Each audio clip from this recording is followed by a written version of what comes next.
আচ্ছা, আগের দিন অবধি আমরা বিভিন্ন নিউক্লিয় যে বিঘটনগুলো হয়, তেজস্ক্রিয় বিঘটন, সেই তেজস্ক্রিয় বিঘটনগুলো দেখেছি। এবং সেখানে আমরা আলফা রশ্মি, বিটা রশ্মি, গামা রশ্মি সেগুলোও দেখেছি। তো সেগুলো পড়তে গিয়ে আমরা যেটা দেখেছি সেটা হলো যে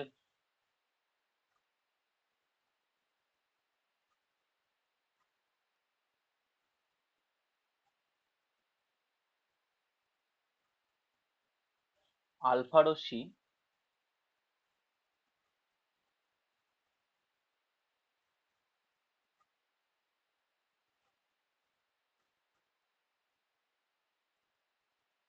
বিটা রশ্মি আর গামা রশ্মি, এক্ষেত্রে আলফা রশ্মি হলো ধনাত্মক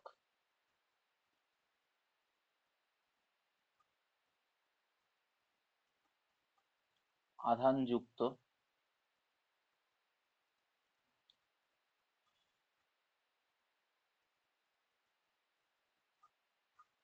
কণার স্রোত। বিটা রশ্মি হলো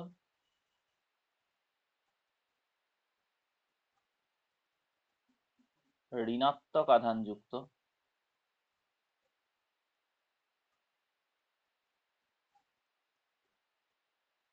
কণার স্রোত। আর গামা রশ্মি কি হবে? গামা রশ্মি হচ্ছে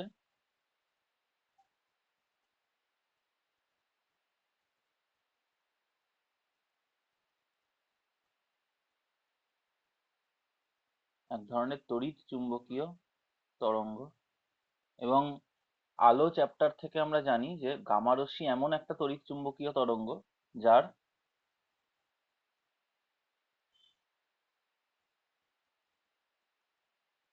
তরঙ্গ দৈর্ঘ্য কি হবে? অত্যন্ত কম। গামা রশ্মি এমন এক ধরনের তড়িৎ চুম্বকীয় তরঙ্গ যার তরঙ্গ দৈর্ঘ্য অত্যন্ত কম। ঠিক আছে? তো এবং অবশ্যই তড়িৎ চুম্বকীয় তরঙ্গ বলে এটি নিস্তড়িত।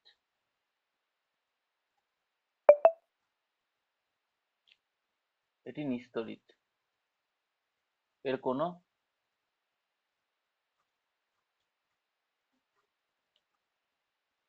এর এর কোনো আধান নেই, আধানহীন।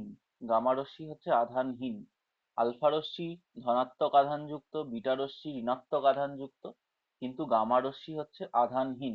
আলফা রশ্মি হচ্ছে একটা কণা, আলফা কণা, আলফা কণার স্রোত। ঠিক আছে, সেটাকে আমরা আলফা রশ্মি বলি। এবং আমরা আগের দিন বলেছিলাম যে কণাটা দেখতে কেমন হয়, মানে কণাটার আহ কণাটার কেমন হয়, মানে গঠন, কণাটার গঠন কেমন হয়, সেটা হচ্ছে হিলিয়াম 4 মৌলের নিউক্লিয়াসের মতো। হিলিয়াম 4 পরমাণুর নিউক্লিয়াসের মতো। অর্থাৎ হিলিয়াম 4 পরমাণু যেটা,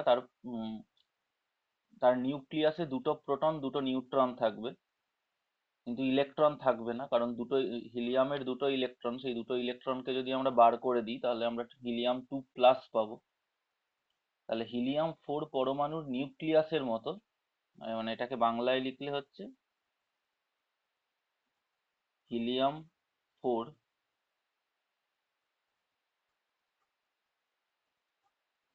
পরমাণুর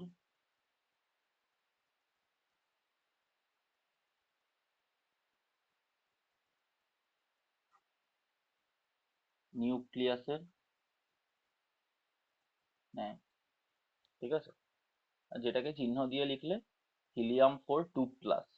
কারণ হিলিয়াম 4 পরমাণুতে দুটো ইলেকট্রন থাকে, সেই দুটো ইলেকট্রনকে যদি আমরা বের করে দিই তাহলে তার নিউক্লিয়াসটা পড়ে থাকবে। আর নিউক্লিয়াসের মতো দেখতে হবে হচ্ছে আলফা কণাটা। কিন্তু তা বলে এমন নয়, এটা আমাদের ভাবা উচিত নয় যে হিলিয়াম 4 এর নিউক্লিয়াসই হচ্ছে আলফা কণা। সেটা নয়। আলফা কণার গঠনটা হচ্ছে হিলিয়াম 4 এর নিউক্লিয়াসের মতো। ঠিক আছে, কিন্তু হিলিয়াম 4 নিউক্লিয়াসে হিলিয়াম 4 এর নিউক্লিয়াস মানে আলফা কণা নয়, ঠিক আছে?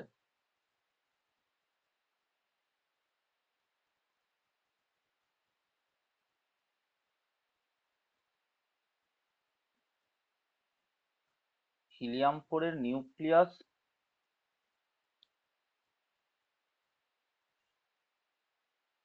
আলফা কণা নয়, এর গঠন আলফা কণার মতো।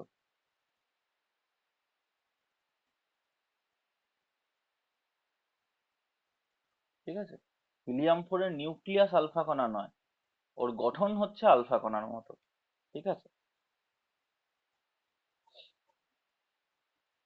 ঠিক আছে। যেমন ধরা যাক, এর উদাহরণ হিসাবে কি বলা যেতে পারে? এর উদাহরণ হিসাবে বলা যেতে পারে যে ওই যে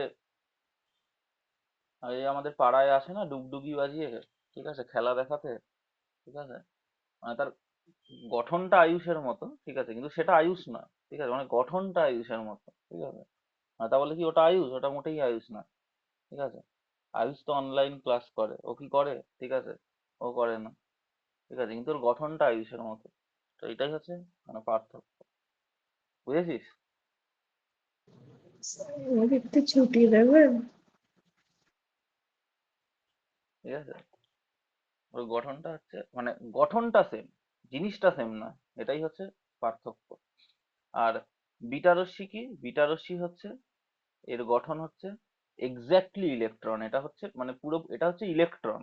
বিটা বিটা কণা যেটা, সেটা হচ্ছে সেটা হচ্ছে আসলেই ইলেকট্রন, ঠিক আছে, বিটা কণা হলো ইলেকট্রন, ঠিক আছে। মানে এটা এমন নয় যে এর গঠন ইলেকট্রনের মতো কিন্তু এটা ইলেকট্রন নয়, সেটা নয়, এটা ইলেকট্রন, ঠিক আছে, বিটা কণা হচ্ছে ইলেকট্রন। আর আর গামাটা কি? গামা তো হচ্ছে তড়িৎচুম্বকীয় তরঙ্গ, ঠিক আছে। তো এই হচ্ছে ব্যাপার। নেক্সট আমরা দেখেছিলাম যে আলফা কণা, মানে আলফা কণার ক্ষেত্রে যে আলফা কণার আধান কত হয়? কত হয় রে আলফা কণার আধান?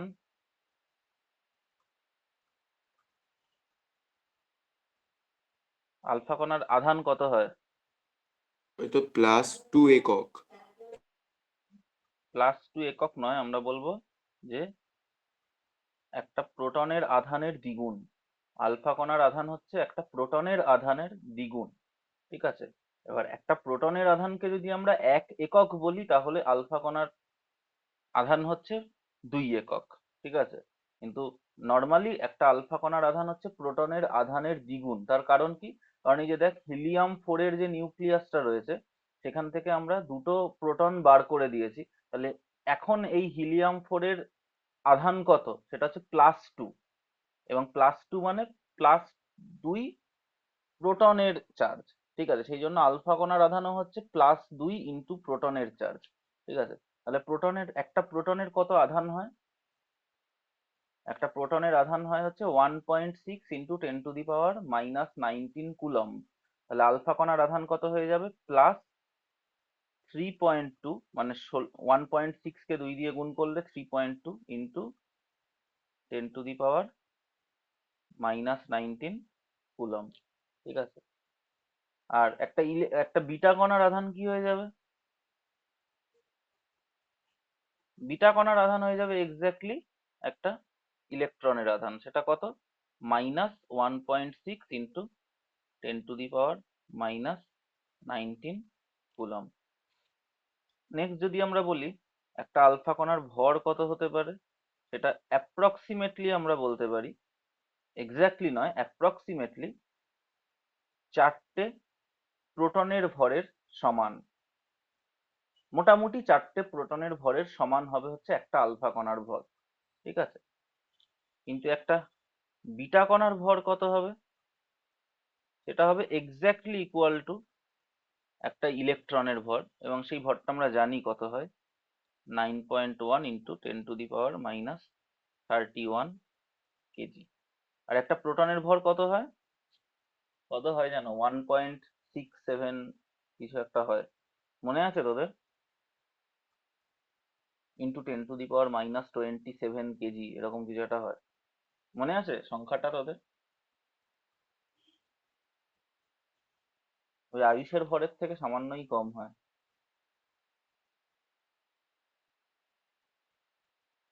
সংখ্যাটা মনে আছে তোদের?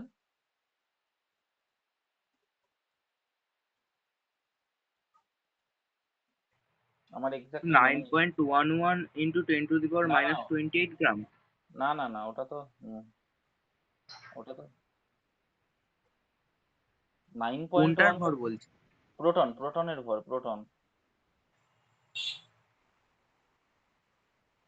প্রোটনের ভর বলছি আমি।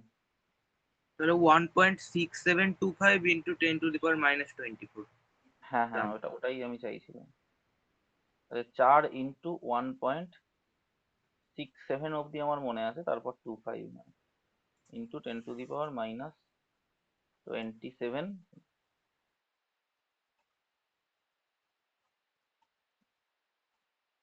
27 কেজি ছিল না গ্রাম ছিল?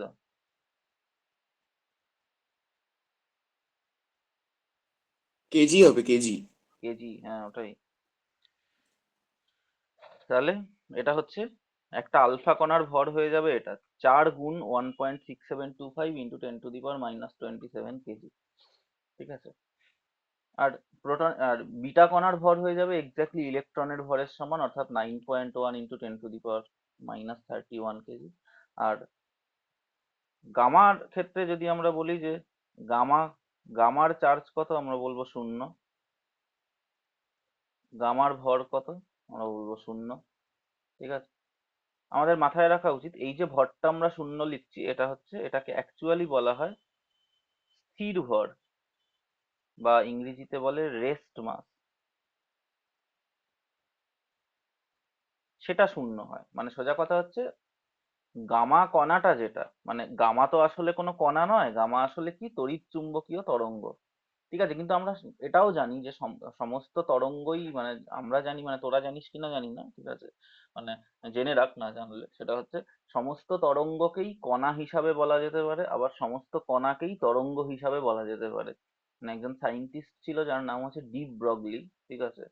তো সেই ডিপ ব্রগলি বলে যে সায়েন্টিস্ট, সে সেটা প্রমাণ করেছিল যে আসলে সমস্ত কণাই হচ্ছে তরঙ্গ, বা এবং সমস্ত তরঙ্গই হচ্ছে কণা। ঠিক আছে? মানে এটাকে বলা হয় যে কোনো পদার্থেরই কণা এবং তরঙ্গ এই দ্বৈত সত্তা থাকে, অর্থাৎ সে কখনো কখনো তার আমরা তরঙ্গ ধর্মও পেতে পারি, কখনো কখনো তার আমরা কণা ধর্মও পেতে পারি। তো গামা রশ্মি একটা তরঙ্গ, তড়িৎচুম্বকীয় তরঙ্গ, কিন্তু এটা আবার একটা কণা হিসাবেও এটাকে বলা যেতে পারে। আমরা জানি যে যে কোনো তড়িৎচুম্বকীয় তরঙ্গই, অর্থাৎ যে কোনো আলোই একটা কণা হিসাবে আমরা ট্রিট করতে পারি, যাকে আমরা ফোটন কণা বলে থাকি। ঠিক আছে? তো গামা রশ্মিও যেহেতু একটা তড়িৎচুম্বকীয় তরঙ্গ, তাই ওটাকেও একটা ফোটন কণা হিসাবে আমরা ট্রিট করতে পারি। তো সেই ফোটন কণাটা তো স্থির থাকবে না কখনো, কিন্তু ওটাকে যদি স্থির করা যায় তাহলে তার ভর আমরা 0 পাবো। ঠিক আছে? এই জন্যই এটাকে স্থির ভর বলা হয়, এবং ওটার চার্জ হচ্ছে 0, মানে আধান 0। ঠিক আছে? কিন্তু তোদের সিলেবাস অনুযায়ী তোরা এটা জেনে রাখ যে গামা আসলে কোনো কণা নয়, গামা হচ্ছে একটা তড়িৎচুম্বকীয় তরঙ্গ। ঠিক আছে? বাকিগুলো কণা, কিন্তু এটা হচ্ছে একটা তড়িৎচুম্বকীয় তরঙ্গ। ঠিক আছে? নেক্সট আমরা দেখেছিলাম যে ভেদন ক্ষমতা।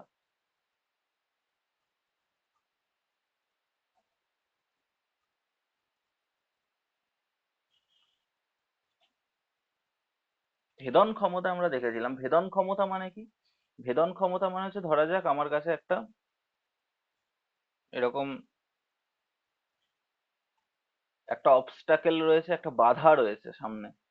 এবার সেখানে একটা আলফা কণা আসছে, একটা বিটা কণা আসছে, আর একটা গামা কণা তো নয়, গামা রশ্মি আসছে, মানে আলফা রশ্মি আসছে, বিটা রশ্মি আসছে, আর গামা রশ্মি আসছে।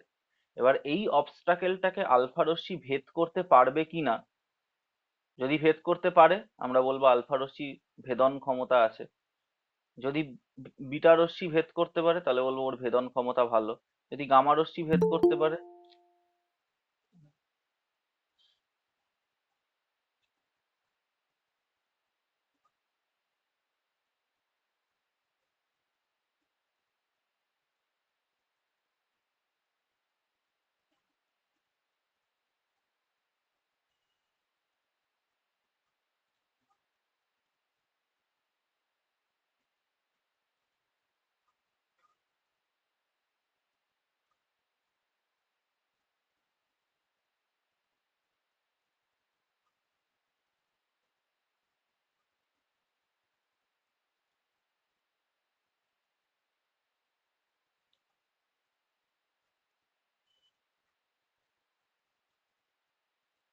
যদি আলফা রশ্মি জিনিসটাকে ভেদ করতে পারে, ওই বাধাটাকে, ওই অবস্টাকেলটাকে, তাহলে আমরা বলবো আলফা রশ্মির ভেদন ক্ষমতা রয়েছে।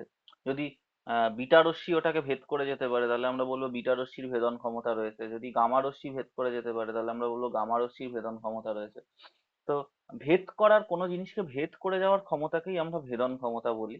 তো আলফা রশ্মি যেহেতু ভীষণ বড় একটা, আলফা কণা যেহেতু অনেক বড় একটা কণা, মানে যার ভর অত্যন্ত বেশি, মানে প্রচন্ড বেশি, একটা প্রোটনের ভর, প্রোটনই অত্যন্ত বড়, তার আবার 4 গুণ, ঠিক আছে, মানে প্রচন্ড বড় একটা কণা, সেই জন্য ও হচ্ছে মোটাসোটা একটা কণা, ঠিক আছে। যদিও মানে ওকে, মানে ইলেকট্রন অণুবীক্ষণ যন্ত্র দিয়েও আমরা দেখতে পাবো না, ঠিক আছে, কিন্তু মানে কণাদের জগতে ও হচ্ছে একটা মোটামুটি মানে হাতির সাইজের, কিংবা হাতির থেকেও বড় কিছু যদি হয়, সেই মানে কণাদের জগতে ও হচ্ছে অত বড় একটা কণা, ঠিক আছে।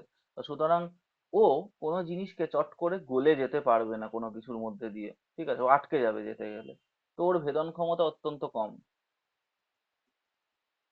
মানে এখানে আমরা কম্পারিজন করবো হচ্ছে বিটা আর গামার তুলনায়, ঠিক আছে। তাহলে আলফা রশ্মির ভেদন ক্ষমতা বিটা ও গামার তুলনায় অত্যন্ত কম।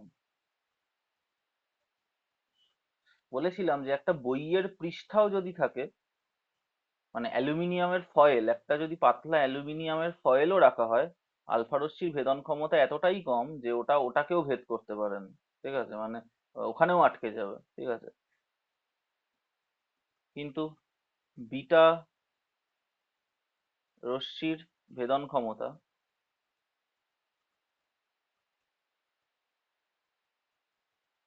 আলফা আলফার তুলনায় বেশি। কতটা বেশি? প্রায় 100 গুণ বেশি, ঠিক আছে। কিন্তু গামার তুলনায় কম। কারণ বিটা রশ্মি হচ্ছে একটা ইলেকট্রনের মতো, খুবই হালকা, ঠিক আছে, মানে আয়ুষের মতো আর কি। ও সহজেই যেখান সেখান দিয়ে গলে যেতে পারবে, ঠিক আছে। সুতরাং ওর ভেদন ক্ষমতা আলফার তুলনায় তো বেশি, ঠিক আছে। কিন্তু গামা হচ্ছে আবার মানে এমন জিনিস যার ভরই নেই কোনো, মানে ওটা একটা just তড়িৎচুম্বকীয় তরঙ্গ, না আছে ওর আধান, না আছে ওর ভর, কিচ্ছু নেই, ঠিক আছে। ও তো যে কোনো কিছুর মধ্যে দিয়ে গলে যেতে পারবে। মানে বলা হয় যে উম, গামা রশ্মি মোটামুটি একটা 1 মিটারের যদি একটা বেদ থাকে, অ্যালুমিনিয়ামের যদি একটা আমরা শিট তৈরি করি 1 মিটার চওড়া, ঠিক আছে, তার মধ্যে দিয়েও ও গলে যেতে পারবে, ঠিক আছে। কিন্তু বিটা রশ্মি ওর মধ্যে দিয়ে গলতে পারবে না। হ্যাঁ, বিটা রশ্মি হয়তো মোটামুটি 5 সেন্টিমিটার, 5-10 সেন্টিমিটারের একটা চওড়া অ্যালুমিনিয়ামের শিটের মধ্যে দিয়েও ক্রস করে যেতে পারবে, কিন্তু তার চেয়ে বেশি আর পারবে না। কিন্তু গামা রশ্মি একটা 1-2 মিটার, 3 মিটারের একটা অ্যালুমিনিয়ামের শিটও যদি থাকে, তার মধ্যে দিয়েও মানে ও ভেদ করে চলে যেতে পারবে, ঠিক আছে। ওর ওর ভেদন ক্ষমতা এতটাই বেশি।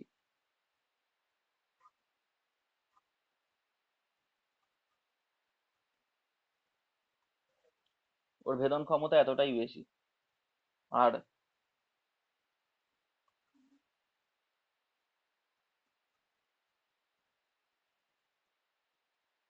তাহলে গামা রশ্মির ভেদন ক্ষমতা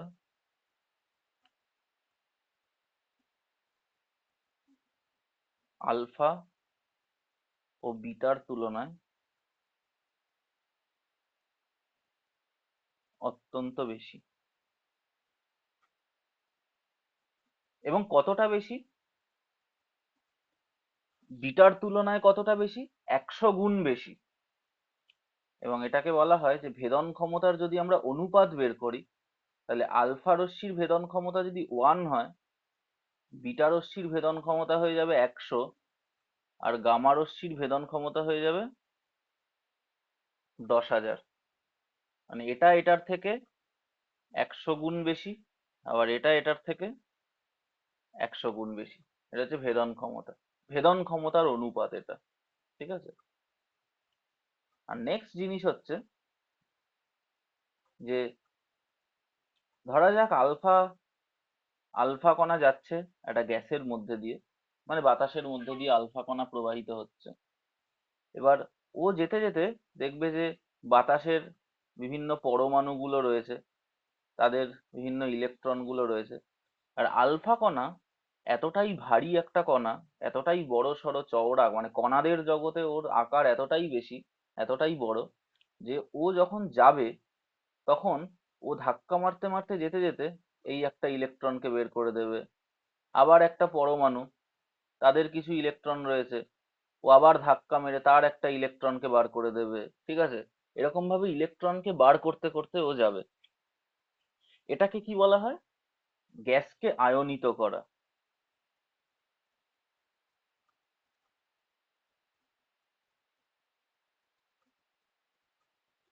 গ্যাসকে আয়নিত করা, আয়নে পরিণত করা গ্যাসের পরমাণুগুলোকে, মানে ও তো ইলেকট্রন গুলোকে বের করে দিচ্ছে না, মানে ও যেতে যেতে পরমাণুগুলোর সাথে ধাক্কা খাচ্ছে আর বাইরের ইলেকট্রন গুলোকেও বের করে দিচ্ছে। তাহলে ইলেকট্রন বের করে দিলে ওটা কিসে পরিণত হবে? আয়নে পরিণত হয়ে যাবে, তাই না? তাহলে এটা হচ্ছে আলফা কণা যখন এরকম ধাক্কা মারতে মারতে যাবে তখন ও গ্যাসকে আয়নিত করতে করতে যাবে। আবার বিটা কণাও যখন যাবে, ও মানে ভর কম হলেও খানিকটা ধাক্কা মেরে হয়তো অনেক কষ্ট করে একটা ইলেকট্রনকে বের করতে পারবে, কিন্তু মানে পারবে হয়তো অনেক চেষ্টা করে। ঠিক আছে, এমন কোনো গ্যাসের পরমাণু যদি থাকে যার ইলেকট্রনটা খুব আলগাভাবে লেগে রয়েছে, তাকে হয়তো ও ধাক্কা মেরে বের করে দিতে পারবে, তাহলে ও হয়তো গ্যাসকে আয়নিত করতে পারবে। আবার গামা রশ্মিও যদি যায়, সেও হয়তো একটা দুটো পরমাণুকে আয়নে পরিণত করে দিতে পারবে। কিন্তু কথা হচ্ছে সবচেয়ে এফেক্টিভলি আয়নে পরিণত করতে কে পারবে? আমরা বলবো আলফা কণা পারবে। কেন আলফা কণা পারবে? কারণ বলবো যে আলফা কণার সাইজ, ওর ভর মানে এতটাই বেশি যে ও মানে একটা ইলেকট্রনকে চট করে বের করে দিতে পারবে। প্লাস ওর হচ্ছে একটা ধনাত্মক, দ্বিগুণ ধনাত্মক আধান, মানে আর ইলেকট্রনের হচ্ছে ঋণাত্মক আধান, মানে ও ইলেকট্রনকে নিজের দিকে সহজেই টেনে নেবে, এর ফলে ইলেকট্রনকে বার করে দেবে পরমাণু থেকে। ঠিক আছে, তাহলে আলফা কণার গ্যাসকে আয়নিত করার ক্ষমতা অত্যন্ত বেশি, বিটা কণার তার থেকে কম। আর গামা রশ্মির তো ভরই নেই। ঠিক আছে, মানে ওর ধাক্কা মেরে বের করতে গেলে অনেক কসরত করতে হবে, তাহলে ওর একদমই কম হবে। ঠিক আছে, তাহলে গ্যাসকে আয়নিত করার ক্ষমতা,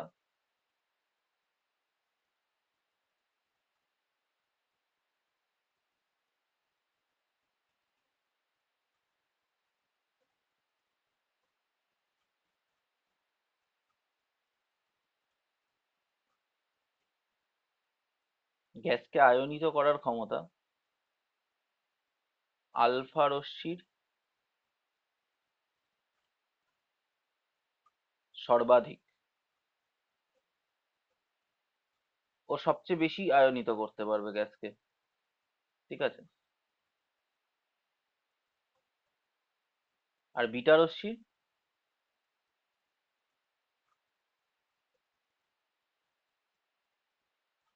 গ্যাসকে আয়নিত করার ক্ষমতা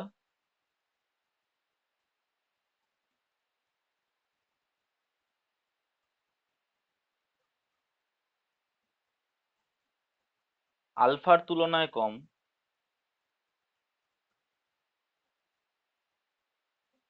কিন্তু গামার তুলনায়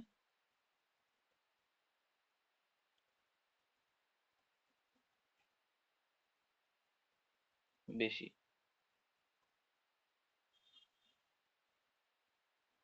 আর গ্যাসকে আয়নিত করার ক্ষমতা গামার সর্বনিম্ন, গামার হচ্ছে সর্বনিম্ন গ্যাসকে আয়নিত করার ক্ষমতা।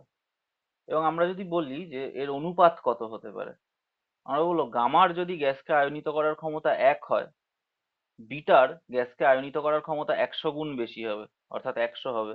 আর আলফার তারও 100 গুণ হবে, অর্থাৎ 10,000 হবে। তাহলে আলফা রশ্মির গ্যাসকে আয়নিত করার ক্ষমতা সবচেয়ে বেশি, 10,000।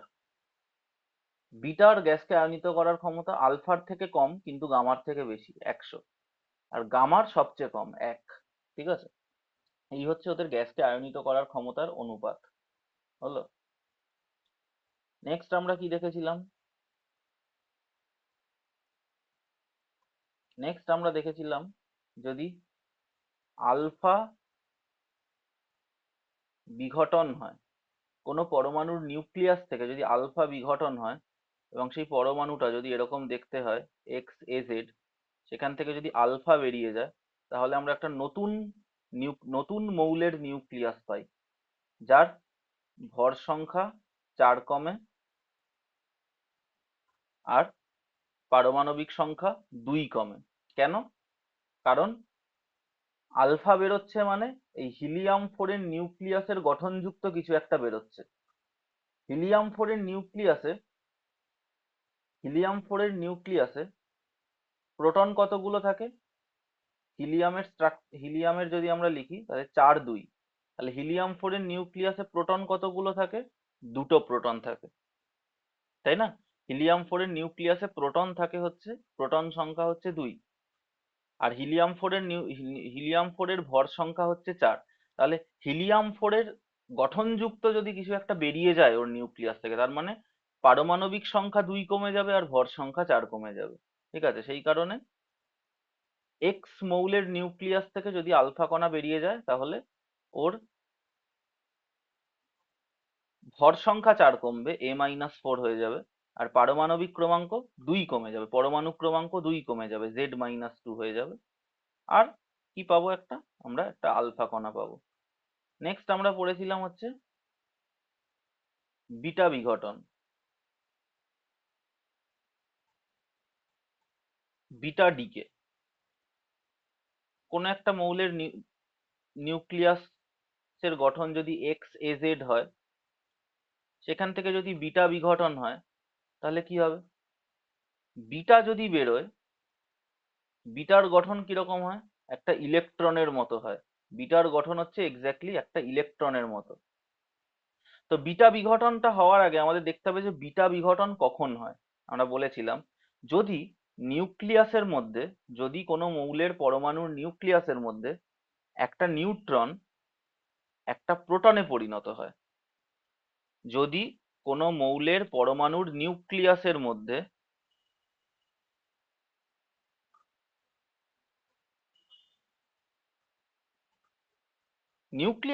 এরকম হতে থাকে, কখনো নিউট্রন প্রোটনে পরিণত হয়, কখনো প্রোটন আবার নিউট্রনে পরিণত হয়, এরকম ইন্টারচেঞ্জিং হতে থাকে নিউক্লিয়াসের মধ্যে। ঠিক আছে, যদি এরকম সময়ই কখনো কোনো নিউট্রন প্রোটনে পরিণত হয়, তাহলে তার সাথে অবশ্যই একটা ইলেকট্রনও তৈরি হতে হবে। কেন? কারণ আমরা বলেছিলাম যে আধান সংরক্ষণ হতে হবে, দুই দিকে আধান সেম থাকতে হবে। তো আমরা যদি আধান দেখি, তাহলে লেফট হ্যান্ড সাইডে বাম পক্ষে আধান হচ্ছে নিউট্রনের আধান 0। নিউট্রন থেকে যখন প্রোটন তৈরি হলো, তখন প্রোটনের আধান হচ্ছে +1। আমরা যদি ধরি প্রোটনের আধান +1, ঠিক আছে, +1 একক প্রোটনের আধান। ঠিক আছে, ওই 1.6 × 10⁻⁻19 ওটাকেই আমরা 1 ধরছি। ঠিক আছে, তাহলে প্রোটনের আধান যদি +1 হয়, তাহলে আমরা বলবো যে 0 থেকে আধান 1 হয়ে গেছে। তাহলে আধান কি ওরকম ভাবে তৈরি করা যায় নাকি? নতুন আধান সৃষ্টি হয়ে যেতে পারে নাকি? বলুন না। দুদিকের আধান তো সেম হতে হবে। এদিকে যদি আধান 0 হয়, ওদিকেও আধান 0 হতে হবে। তাহলে 0 আধান হতে গেলে কাকে তৈরি হতে হবে? অবশ্যই প্রোটনের সমান আধানযুক্ত একটা কণাকে তৈরি হতে হবে, যার আধানটা ঋণাত্মক। প্রোটনের সমান আধানযুক্ত একটা কণা তৈরি হতে হবে। প্রোটনের সমান আধানযুক্ত একটা কণা তৈরি হতে হবে, কিন্তু যার আধানটা হবে ঋণাত্মক। আধানের মানটা হবে প্রোটনের আধানের সমান, কিন্তু আধানের চিহ্নটা হবে ঋণাত্মক। তবে গিয়ে প্লাস আর মাইনাস হয়ে 0 হবে।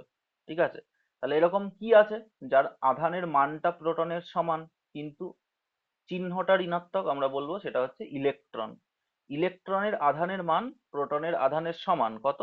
1.6 × 10⁻⁻19 কুলম।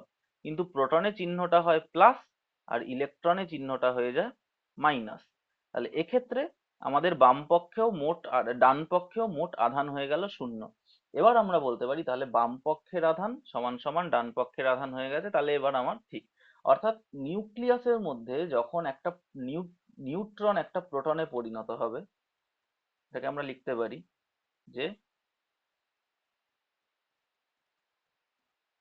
নিউক্লিয়াসের মধ্যে যখন একটি নিউট্রন একটি প্রোটনে রূপান্তরিত হবে, রূপান্তরিত নয় পরিণত হবে।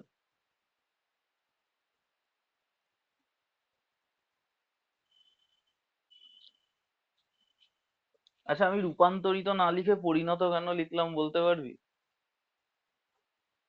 মানে আমি রূপান্তরিতটা লিখতে যাচ্ছিলাম কিন্তু সেটা না লিখে পরিণত কেন লিখলাম বলতে পারবি?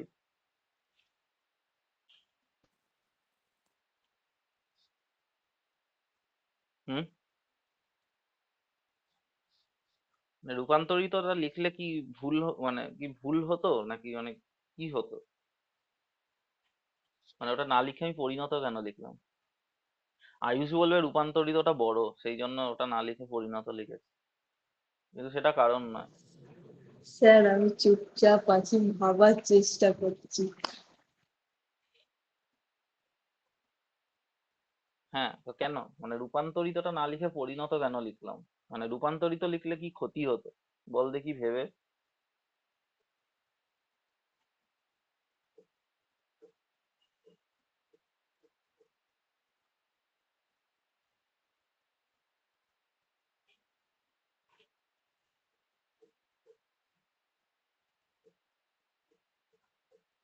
রূপান্তরিত মানে কি? রূপান্তর হওয়ার মানে কি?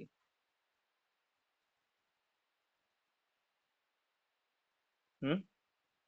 কোনো কিছুতে রূপান্তর হচ্ছে তার মানে কি?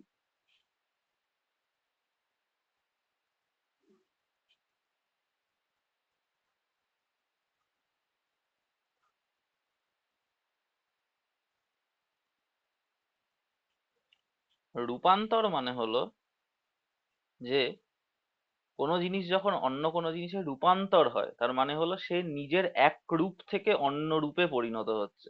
মানে দুটো জিনিসই অ্যাকচুয়ালি সেম, কিন্তু সে তার এক রূপ থেকে অন্য রূপে, দুটো রূপের মধ্যে তার পরিণত হচ্ছে। যেমন শক্তির রূপান্তর হতে পারে, যেমন আলোক শক্তি তাপ শক্তিতে রূপান্তরিত হলো,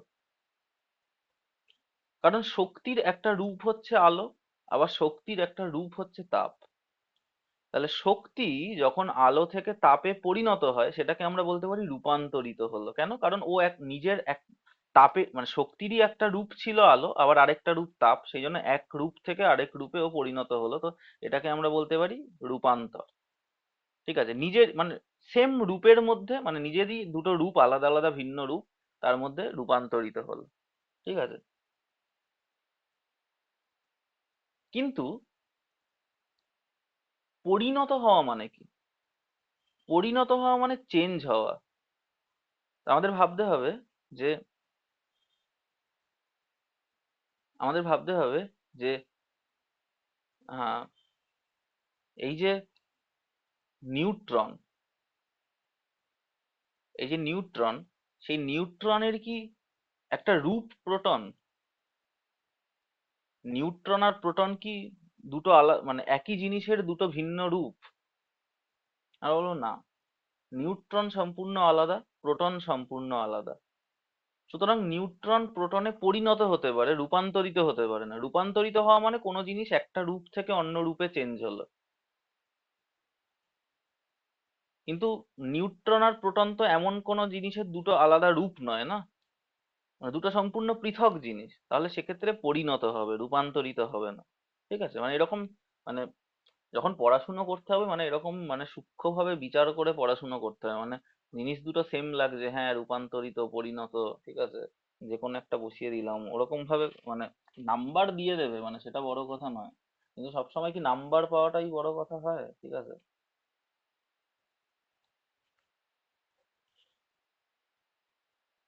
আয়ুষ এসব ভাবে বলেই নাম্বার পায় না কিন্তু।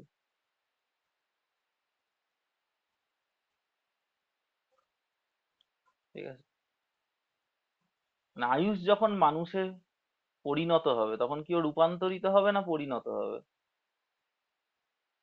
ঠিক আছে, আয়ুষ যখন মানুষে পরিণত হবে না, ও কি রূপান্তরিত হবে?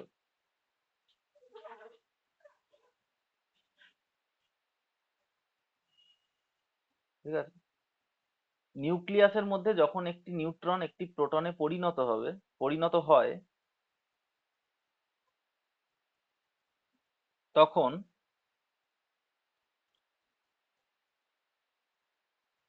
তখন সেই প্রক্রিয়াটিতে একটি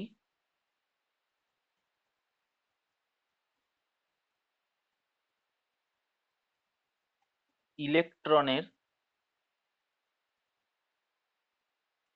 উৎপত্তি ঘটে দাঁড়ি। কিন্তু ইলেকট্রন যেহেতু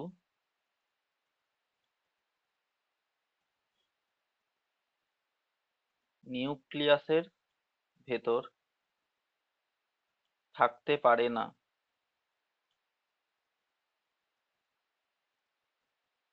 তাই সেটি বিটা কণা রূপে, এবং আগের দিন বলেছিলাম এটা হচ্ছে অ্যাকচুয়ালি বিটা মাইনাস, ঠিক আছে? কারণ বিটা প্লাস বলেও একটা জিনিস হয়, তো আমরা বিটা কণা বলতে পারি বা আরো যেমন তোদের হাই স্কুলটায় একটুখানি পাকামো করে আমি দেখেছি, তো সেখানে বিটা মাইনাসও বলতে পারে, ঠিক আছে? তো মানে বিটা কণা যা বিটা মাইনাসও আমাদের ক্ষেত্রে অন্তত তাই, কারণ আমাদের সিলেবাসে বিটা প্লাস নেই, ঠিক আছে? তাই সেটি বিটা কণা রূপে নিউক্লিয়াস থেকে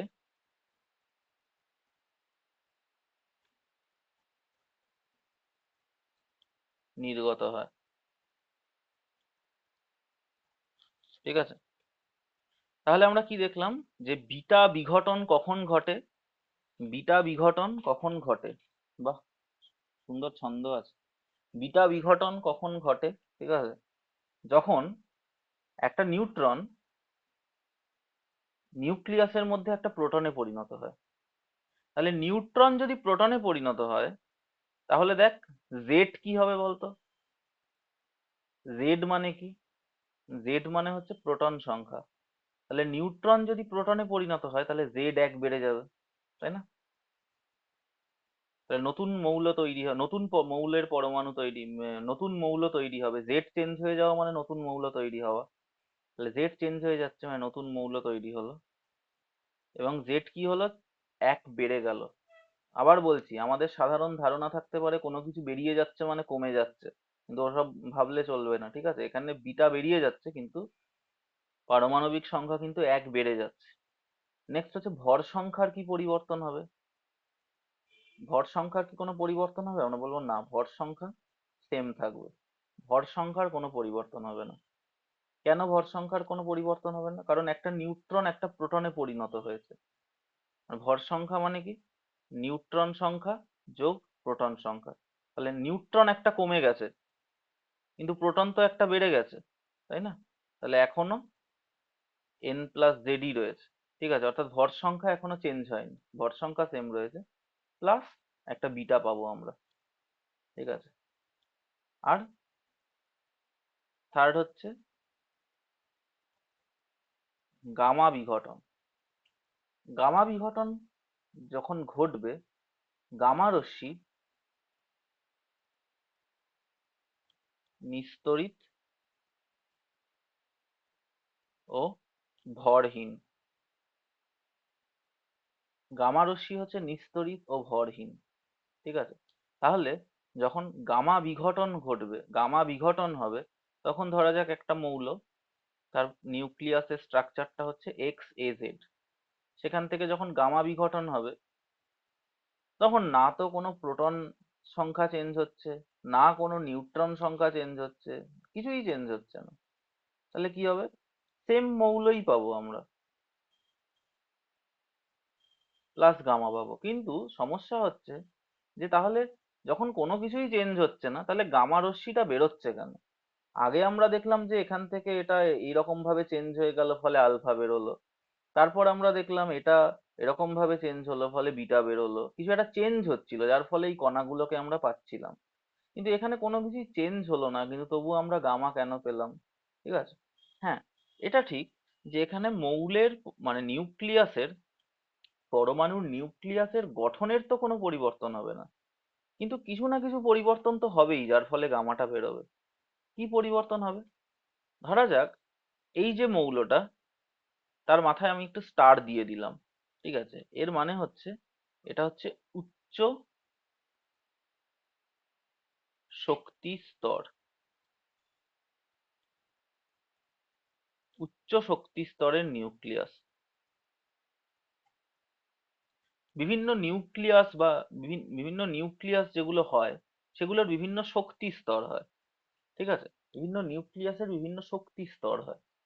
তো এই যে এক্স এ জেড নিউক্লিয়াসটা যেটা থেকে গামা রশ্মি বেরোবে, সেই নিউক্লিয়াসটা যদি উচ্চ শক্তি স্তরে অবস্থান করে, যার শক্তি যত বেশি হবে সে তত বেশি আনস্টেবল হবে। যার শক্তি যত বেশি হবে, শক্তি বাড়লে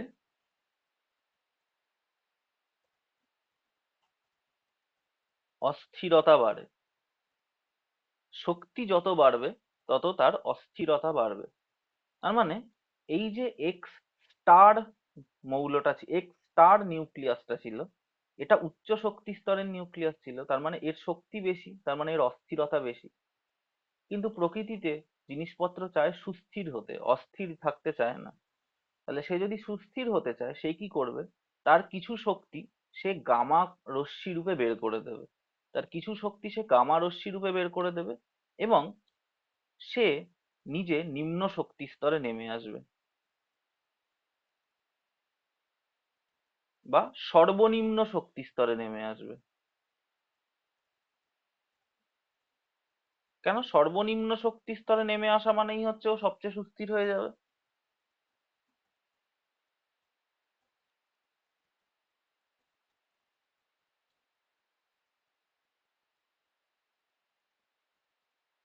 এই সর্বনিম্ন শক্তি স্তরটাকেই আমরা আরো একটা নাম দিই, যাকে আমরা বলি ভূমি স্তর, গ্রাউন্ড স্টেট। ঠিক আছে? উচ্চ শক্তি স্তরকে এটাকে আমরা বলি এক্সাইটেড স্টেট, আর এটাকে বলি গ্রাউন্ড স্টেট।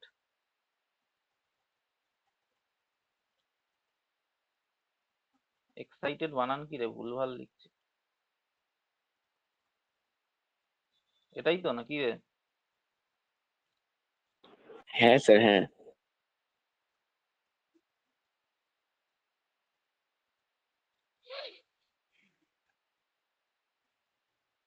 আচ্ছা,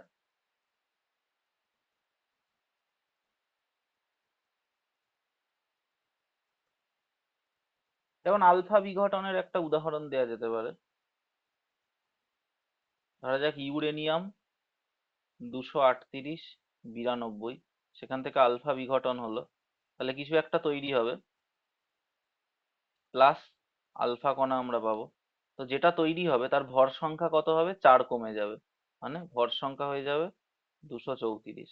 আর নিচেরটা অর্থাৎ পারমাণবিক সংখ্যা 2 কমে যাবে, অর্থাৎ নিচেরটা হয়ে যাবে 92। তো এইটা কোন মৌল হয়? এটা হয় হচ্ছে থোরিয়াম। ঠিক আছে? এটা হচ্ছে আলফা বিঘটনের একটা উদাহরণ। বিটা বিঘটনের একটা উদাহরণ কি হতে পারে? ধরা যাক কার্বন। ঠিক আছে? কার্বন 14 6, এটা একটা তেজস্ক্রিয়ক, এটা কিন্তু তেজস্ক্রিয় কার্বন।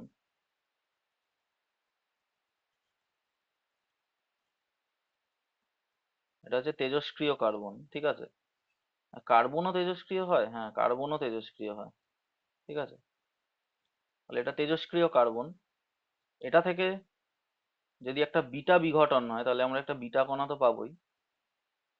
আর বিটা বিঘটন হলে কি হবে? ওপরেরটা তো সেম থাকবে, ভর সংখ্যা সেম, কিন্তু নিচেরটা 1 বেড়ে যাবে, 7 হয়ে যাবে। তো 14 7 কি হয়?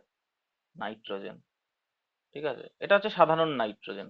ঠিক আছে? এটা তেজস্ক্রিয় নয়, এটা হচ্ছে নর্মাল নাইট্রোজেন।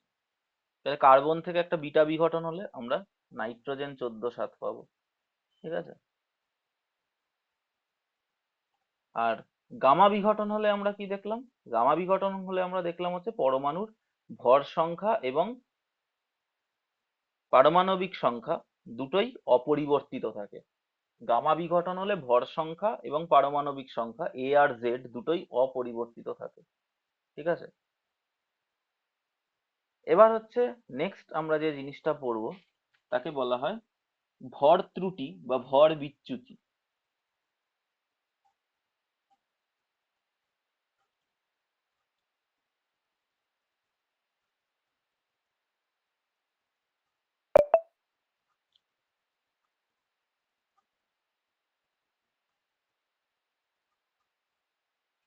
ভর ত্রুটি বা ভর বিচ্যুতি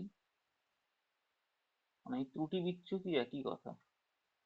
ভর ত্রুটি এটাকে ইংরেজিতে বলা হয় মাস ডিফেক্ট, ঠিক আছে? ভর ত্রুটি বা ভর বিচ্যুতি, এবং তারই সাথে একটা টার্ম আসবে যেটাকে আমরা বলবো বন্ধন শক্তি, বাইন্ডিং এনার্জি। ইংরেজি টার্মগুলো আমাদের জানতে হবে। ইংরেজি টার্মগুলো হচ্ছে mass defect and binding energy. Mass defect and binding energy, ঠিক আছে? দুটো একই সাথে আসবে আমাদের, ঠিক আছে? আচ্ছা, এবার এই ভর ত্রুটি বা ভর বিচ্যুতি কি জিনিস সেটা হচ্ছে, এক সেকেন্ড দাঁড়াতে।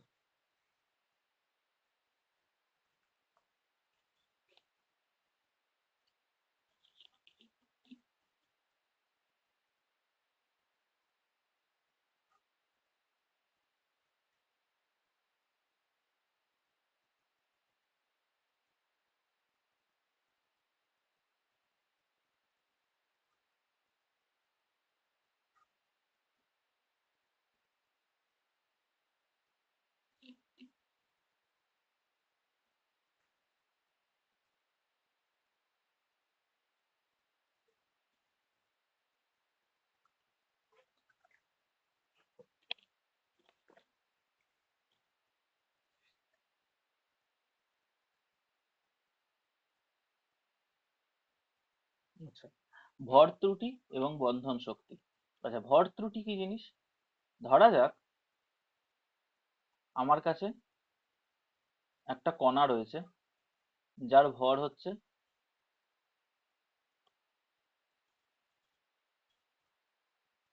স্মল এম, আরো একটা কণা রয়েছে যার ভর হচ্ছে স্মল এম। এদের দুজনকে অ্যাড করে আমি একটা বড় কণা তৈরি করেছি যার ভর হচ্ছে ক্যাপিটাল এম, ঠিক আছে? এবার আমাকে বলতো এই ক্যাপিটাল এম সমান সমান কি হবে?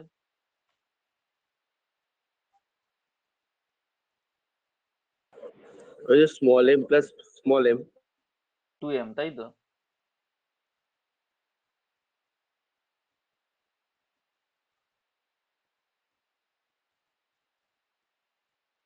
কিরে মানুষ রূপী আয়ুষ, বল এটা ঠিক ঠিক লিখেছি কি ভুল লিখেছি? ঠিকই তো আছে। হুম, ঠিক লিখেছি, ঠিক আছে? যে যদি একটা স্মল এম ভর আর একটা স্মল এম ভরের সাথে আমরা কোনোভাবে যুক্ত করে একটা ক্যাপিটাল এম বড় ভর তৈরি করতে পারি, তাহলে সেটা বড় ভরটা আমাদের স্বাভাবিক মস্তিষ্কে এটাই আসবে যে সেটা দুটো ভরের যোগফল হবে, 2m হয়ে যাবে। কিন্তু সমস্যা হচ্ছে এরকম হয় না। কেন এরকম হয় না? তার কারণ হচ্ছে যখন এই দুটো ভরকে আমরা অ্যাড করে একটা বড় ভরে পরিণত করছি, তখন সেই বড় ভরটার মধ্যে এই দুটো ভরকে এক জায়গায় রাখতে, এই দুটো ভরকে মানে এই বড় ভরটা যে এই দুটো ভর মিশে তৈরি হচ্ছে, সেই বড় ভরটার মধ্যে এই দুটো ভরকে এক জায়গায় বেঁধে রাখতে, এক জায়গায় কাছাকাছি বেঁধে রাখতে একটা শক্তির একটা শক্তির প্রয়োজন হবে, তাই না? মানে দুটো জিনিসকে তো আমি জাস্ট টাচ করিয়ে রাখিনি, ওদেরকে দিয়ে আমি একটা বড় কণা তৈরি করছি। মানে কি? ওদেরকে দিয়ে আমি একটা বড় কণা তৈরি করছি মানে হলো ওদের দুজনকে আমি যোগ করে একসাথে রাখছি। ওরা একে অপরকে আকর্ষণ করে আছে, এবং মানে দৃঢ়ভাবে আকর্ষণ করে আছে, যাতে করে ওদেরকে আলাদা না করা যায়। মানে দুটো জিনিসকে যোগ করে একটা বড় জিনিস তৈরি করা মানে কি? এমন তো নয় না যে ওই দুটোকে আবার আমরা সরিয়ে দিলে ও দুটো আলাদা হয়ে যাবে, ওরকম তো নয় না। দুটো জিনিসকে যোগ করে একটা বড় জিনিস তৈরি করানো মানে হচ্ছে যে ওই দুটো জিনিসকে আমরা এমন ভাবে যোগ করিয়েছি যাতে ওরা মানে একে অপরের গায়ের সাথে লেগে গেছে, মানে একজন আরেকজনকে সাংঘাতিক ভাবে আকর্ষণ করে রেখেছে, বেঁধে রেখেছে দুজন দুজনকে। এই বেঁধে রাখার জন্য একটা শক্তি প্রয়োজন, ঠিক আছে? এই শক্তিটা কোথা থেকে আসবে? এই শক্তিটা কি আমরা বাইরে থেকে ওদেরকে দিয়েছি? তো হচ্ছে না, এই শক্তিটা তো আমরা বাইরে থেকে ওদেরকে দিইনি। তাহলে এই শক্তিটা ওদের মধ্যে এলো কোথা থেকে? শক্তি কি সৃষ্টি হতে পারে? বলবো না, শক্তি তো নতুন ভাবে সৃষ্টি ধ্বংস কিচ্ছু হতে পারে না। তাহলে এই শক্তিটা এলো কোথা থেকে? আমরা বলবো এই শক্তিটা এসছে এই ভরগুলো থেকে, ঠিক আছে?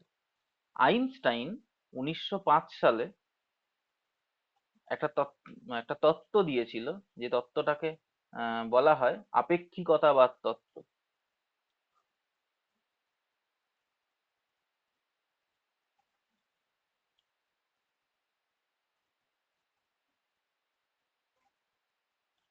বা ইংরেজিতে এটাকে বলা হয়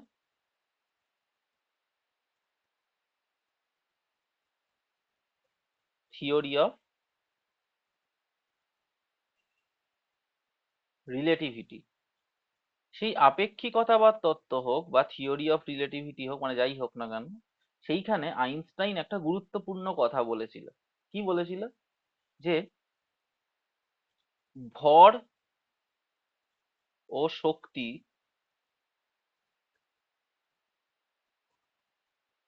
পরস্পর সমতুল্য। সেখানে আইনস্টাইন একটা গুরুত্বপূর্ণ কথা বলেছিল, যে কথাটা কি? কথাটা হচ্ছে ভর এবং শক্তি হলো পরস্পর সমতুল্য। তার মানে কি? তার মানে হচ্ছে আমরা ভর থেকে শক্তি পেতে পারি, আবার কিছু পরিমাণ শক্তি কিছু পরিমাণ ভরকেও নির্দেশ করতে পারে। বুঝলি কি বললাম? আইনস্টাইন কি বললো? বললো কিছু পরিমাণ ভর কিছু পরিমাণ শক্তি তৈরি করতে পারে বা শক্তিকে নির্দেশ করতে পারে, আবার কিছু পরিমাণ শক্তি কিছু পরিমাণ ভরেও পরিণত হতে পারে বা ভরকে নির্দেশ করতে পারে। এটাই হচ্ছে ভর ও শক্তির তুল্যতা, ঠিক আছে? মানে ভর ও শক্তি পরস্পর সমতুল্য, ঠিক আছে? এবং বললো যে আচ্ছা, ভর আর শক্তি যদি সমতুল্য হয়, অর্থাৎ কিছু ভর থেকে যদি আমরা কিছু শক্তি পাই বা কিছু শক্তি থেকে যদি আমরা কিছু ভর পাই, তাহলে তাদের মধ্যে একটা সম্পর্ক থাকা উচিত, তাই না? তাদের মধ্যে একটা সম্পর্ক, একটা ইকুয়েশন থাকা উচিত। সেই ইকুয়েশনটা কি? ইকুয়েশনটা হচ্ছে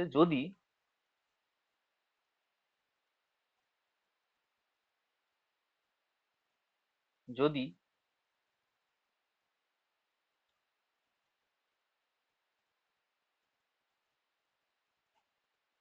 এম একক ভর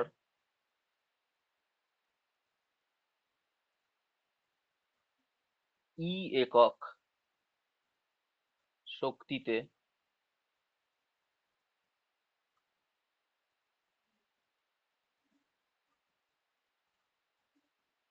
রূপান্ত কিসব লিখে দিয়েছে, রূপান্তরিত হয়। এখানে আমি কিন্তু রূপান্তরিত লিখলাম কেন? কারণ ভর আর শক্তি হচ্ছে একই জিনিসের দুটো রূপ।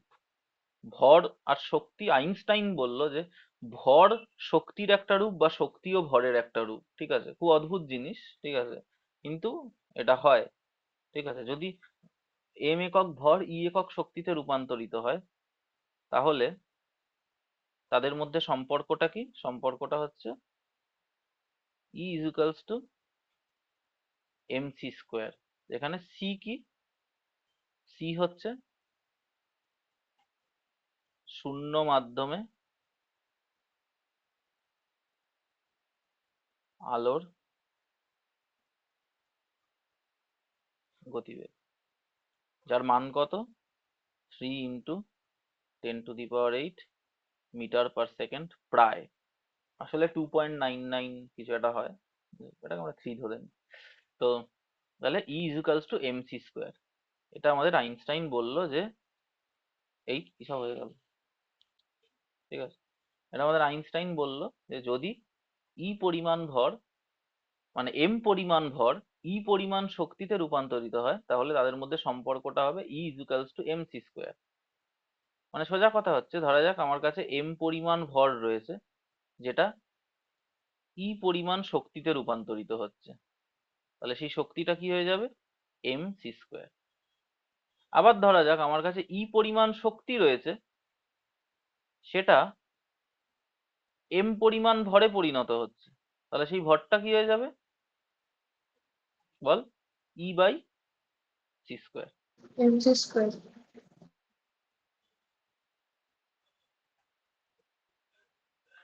বুঝলি কি বুঝিসনি? যদি m পরিমাণ ভর e পরিমাণ শক্তিতে রূপান্তরিত হয়ে যায়, তাহলে সেটা কি হয়ে যাবে? e=mc²।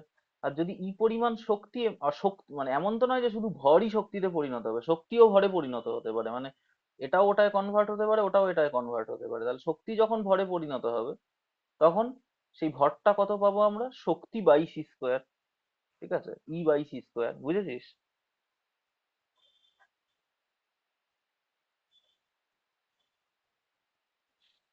বুঝেছিস? না বুঝলে বল। আর একবার ব্যাপারটা বলবেন? আচ্ছা, আইনস্টাইন বলছে যে ভর এবং শক্তি পরস্পর সমতুল্য। মানে ভর এবং শক্তি যদি পরস্পর সমতুল্য হয়, তার মানে কি বলতে চাইছে? আসলে বলতে চাইছে যে কিছু পরিমাণ ভর কিছু পরিমাণ শক্তিকে নির্দেশ করতে পারে, বা কিছু পরিমাণ ভর কিছু পরিমাণ শক্তিতে পরিণত হতে পারে, অথবা কিছু পরিমাণ শক্তি কিছু পরিমাণ ভরকে নির্দেশ করতে পারে, বা কিছু পরিমাণ শক্তি কিছু পরিমাণ ভরে পরিণত হতে পারে। এখন তাদের মধ্যে তাহলে একটা সম্পর্ক থাকা উচিত ভর এবং শক্তির মধ্যে, কারণ দুটো মানে এটা ওটায় কনভার্ট হতে পারছে, মানে দুটোর মধ্যে একটা সম্পর্ক থাকা উচিত। সম্পর্কটা কিভাবে আসছে? বলছে যদি m একক ভর বা m পরিমাণ ভর e একক শক্তিতে বা e পরিমাণ শক্তিতে রূপান্তরিত হয়, আমরা এখানে ভর এবং শক্তির কোনো একক ব্যবহার করছি না, যে গ্রাম, কিলোগ্রাম, জুল এসব ব্যবহার করছি না। যদি শক্তিতে রূপান্তরিত হয়, তাহলে সেই সম্পর্কটা কি হবে? শক্তিটা হয়ে যাবে ভর ইন্টু c², e=mc²। যেখানে c কি? c হলো শূন্য মাধ্যমে আলোর গতিবেগ, যার মান আমরা জানি কত হয়। তাহলে যদি m পরিমাণ ভর e পরিমাণ শক্তিতে রূপান্তরিত হয়, তাহলে সেই শক্তিটা কত হবে? ভর, যে পরিমাণ ভর পরিণত হচ্ছে শক্তিতে, সেই ভরটা ইন্টু c²। ঠিক আছে, mc²।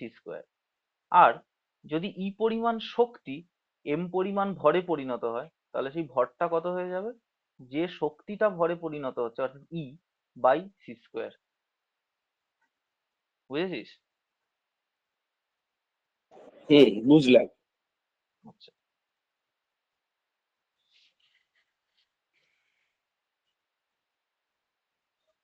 নেক্সট হলো নেক্সট হলো যে তাহলে এই যে পরমাণুর মধ্যে এই যে পরমাণুর মধ্যে একটা প্রোটন একটা নিউট্রনের সাথে একসাথে দৃঢ়ভাবে আবদ্ধ রয়েছে, এরা কিন্তু সাংঘাতিক দৃঢ়ভাবে আবদ্ধ রয়েছে, এদেরকে কিন্তু অত চট করে খুলে ফেলা যাবে না। মানে এদেরকে যদি মানে আলাদা করে দিতে হয় প্রোটন আর নিউট্রনকে, তাহলে কিন্তু আমাকে বাইরে থেকে মানে প্রচন্ড মানে খুব শক্তি দিতে হবে, তবে গিয়ে এদেরকে আলাদা করা যাবে। ঠিক আছে, তাহলে এরা প্রচন্ড দৃঢ়ভাবে আবদ্ধ রয়েছে। প্রশ্ন হচ্ছে যে এরা এই দৃঢ়ভাবে আবদ্ধ যে রয়েছে, সেই আবদ্ধ থাকার শক্তিটা আসছে কোথা থেকে? প্রশ্নটা হলো এরা যে এরকম ভাবে দৃঢ়ভাবে আবদ্ধ রয়েছে, সেই শক্তিটা আসছে কোথা থেকে? সেই শক্তিটা আসছে এখান থেকে যে, ধরা যাক ওই যে আগের জিনিসটা আমরা যেটা বলছিলাম, ধরা যাক একটা ছোট ছোট ভর রয়েছে যার মাস হচ্ছে স্মল এম, আরেকটা ছোট ভর রয়েছে যার মাস হচ্ছে স্মল এম। এদেরকে যখন আমরা যোগ করে একটা বড় ভর তৈরি করব ক্যাপিটাল এম, তখন আমাদের স্বাভাবিক চিন্তা অনুযায়ী আমরা বলবো যে capital M is equal to small 2 into small M. ঠিক আছে, এটা আমাদের স্বাভাবিক চিন্তা অনুযায়ী এটা হওয়া উচিত, কিন্তু আসলে এটা হয় না। আসলে আমরা যে ক্যাপিটাল এমটা পাচ্ছি, সেটা কিছুটা ছোট হয় 2m এর থেকে। বুঝলি? আমরা যে ক্যাপিটাল এমটা পাচ্ছি না, সেই ক্যাপিটাল এমটা মানে বড় কণা যেটা তৈরি হলো দুটো ছোট ছোট কণাকে যোগ করে, তাদের যে মানে বড় কণার যে ভরটা, সেটা আসলে সমান হওয়া উচিত ছিল ছোট দুটো কণার ভরের সাথে, ভরের যোগফলের সাথে।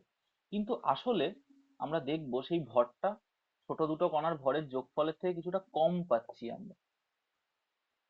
বুঝলি? তুই বুঝিসনি?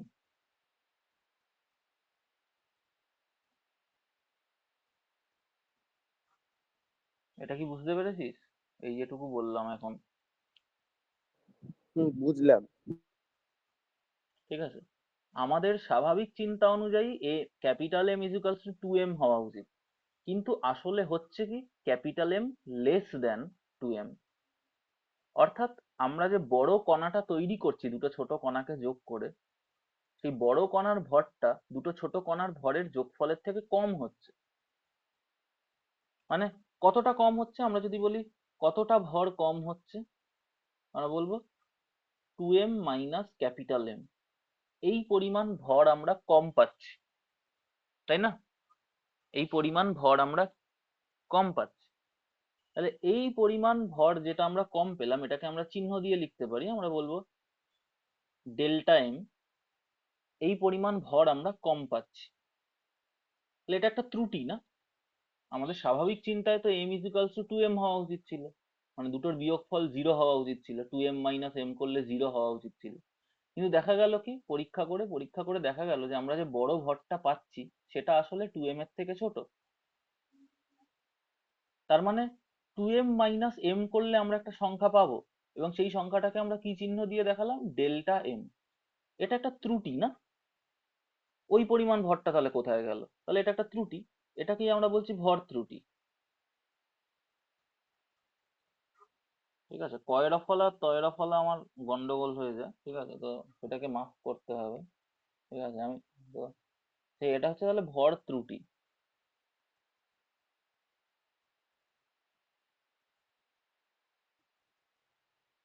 তো এটা যদি ভর ত্রুটি হয়, তাহলে প্রশ্ন হচ্ছে যে এই পরিমাণ ভরটা, এই ডেল্টা এম পরিমাণ ভরটা বা 2m মাইনাস m এই পরিমাণ ভরটা কোথায় গেল?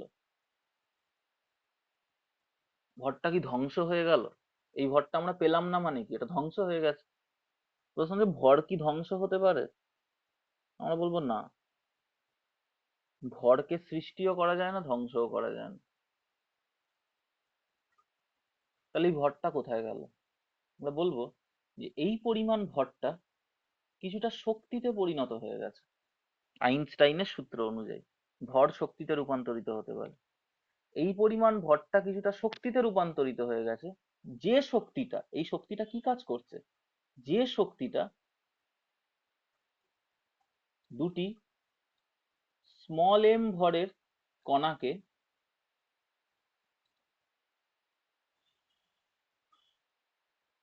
আবদ্ধ রেখে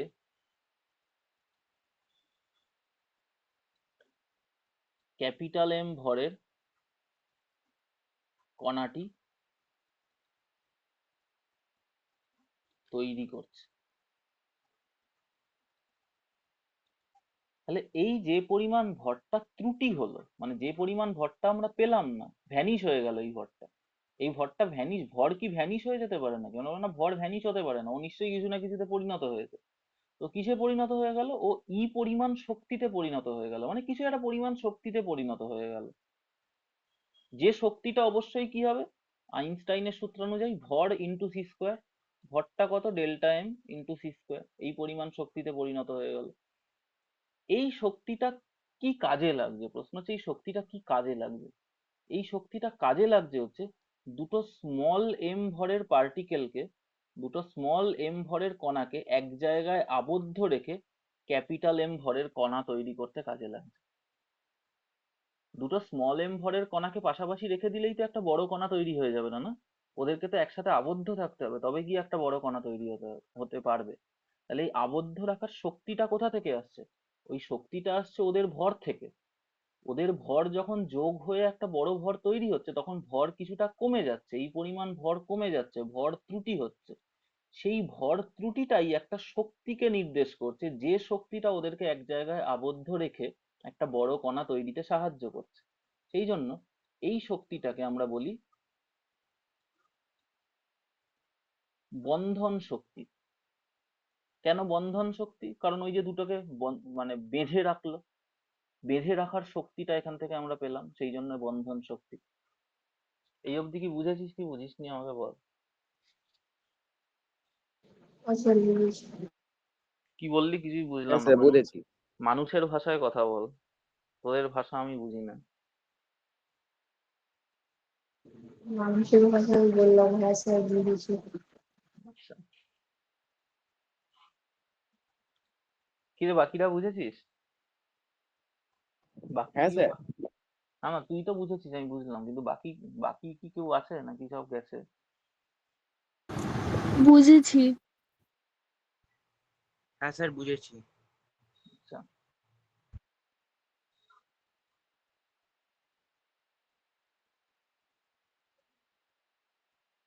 বেশ। তাহলে এই হচ্ছে ভর ত্রুটি এবং বন্ধন শক্তির বেসিক আইডিয়া, মানে বেসিক পরিচয় ভর ত্রুটি এবং বন্ধন শক্তি।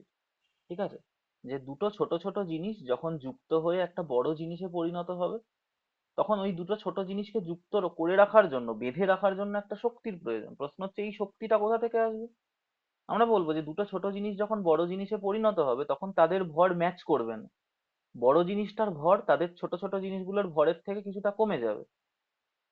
এই যে কমে যাচ্ছে, ওটাই হচ্ছে ভরের ত্রুটি, মাস ডিফেক্ট।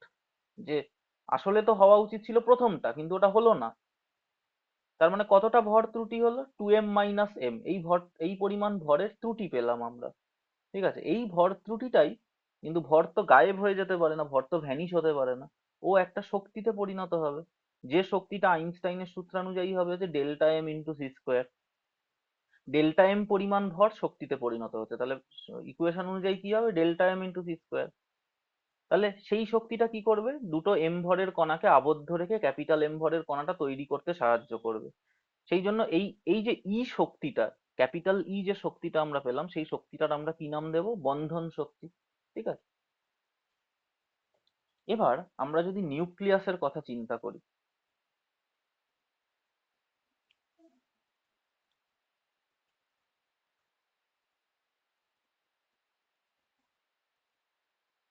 আমরা যদি কোনো পরমাণুর নিউক্লিয়াসের কথা চিন্তা করি, সেই নিউক্লিয়াসের মধ্যে আমরা কি দেখব?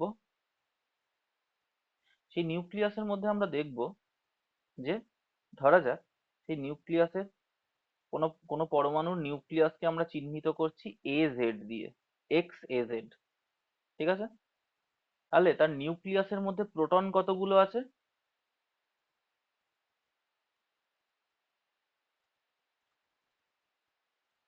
জেড খানা, কারণ পারমাণবিক সংখ্যাই হচ্ছে প্রোটন সংখ্যা, তাহলে প্রোটন কতগুলো আছে? জেড খানা। আর নিউট্রন কতগুলো আছে তার মধ্যে? কতগুলো আছে রে নিউট্রন?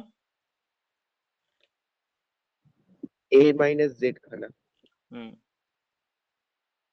এ মাইনাস জেড খানা। এ হচ্ছে ভর সংখ্যা, ভর সংখ্যা থেকে প্রোটন সংখ্যা বাদ দিলে আমরা নিউট্রন সংখ্যা পেয়ে যাই। ঠিক আছে, তাহলে এ মাইনাস জেড খানা নিউট্রন আছে ওর মধ্যে। তাহলে এই নিউক্লিয়াসটার মধ্যে জেড খানা প্রোটন আছে আর এ মাইনাস জেড খানা নিউট্রন আছে। তা এই যে জেড খানা প্রোটন এবং এ মাইনাস জেড খানা নিউট্রন, এরা একত্রে আবদ্ধ রয়েছে এবং পরমাণুর নিউক্লিয়াসের মধ্যে আবদ্ধ রয়েছে, মানে ওদের সাংঘাতিক আকর্ষণ বল, মানে প্রচন্ড শক্তিতে ওরা পরস্পরের সাথে মানে আবদ্ধ রয়েছে। উম, মহাকর্ষ যে গ্র্যাভিটেশনাল ফোর্স তাদের কাছে কিছুই নয়। তড়িৎ তড়িৎ বল মানে স্থির তড়িৎ বল, মানে যেটা কুলম্ব আকর্ষণ বল, সেটাও তাদের কাছে পাত্তাই পাবে না। ঠিক আছে, এতটাই দৃঢ়ভাবে ওরা আবদ্ধ রয়েছে, মানে প্রচন্ড শক্তি সহযোগে ওরা আবদ্ধ রয়েছে। ঠিক আছে, তাহলে জেডখানা প্রোটন যদি থাকে এই পরমাণুটার মধ্যে, এই সরি এই নিউক্লিয়াসটার মধ্যে, ধরা যাক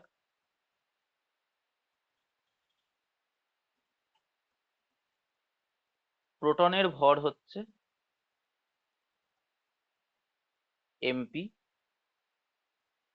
আর নিউট্রনের ভর হলো এমএন। ঠিক আছে, দুটো প্রায় এক্স্যাক্ট, মানে এক্স্যাক্টলি ইকুয়াল হয় না। নিউট্রনের ভর সামান্য বেশি হয় প্রোটনের ভরের থেকে, সেটা জানিস আশা করি, খুব কম, মানে খুবই পার্থক্য কম দুটোর মধ্যে, কিন্তু কিছুটা হলেও বেশি হয় নিউট্রনের ভর প্রোটনের ভরের থেকে। ঠিক আছে, তো প্রোটনের ভর এমপি, নিউট্রনের ভর এমএন।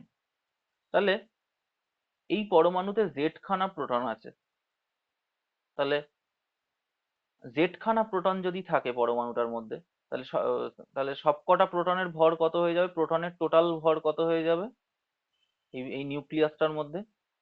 একটা প্রোটনের ভর এমপি, তাহলে জেড খানা প্রোটনের ভর কত হয়ে যাবে? Z MP. Z into MP. Next আমরা বলবো এই পরমাণুটা আর কি দিয়ে তৈরি, আমরা বলবো সরি এই নিউক্লিয়াসটা আর কি দিয়ে তৈরি, আমরা বলবো নিউট্রন দিয়ে তৈরি। একটা নিউট্রনের ভর হচ্ছে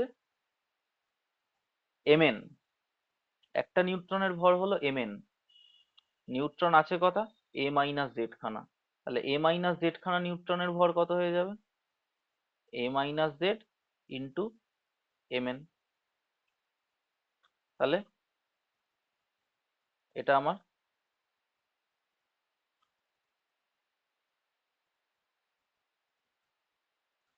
জেড সংখ্যক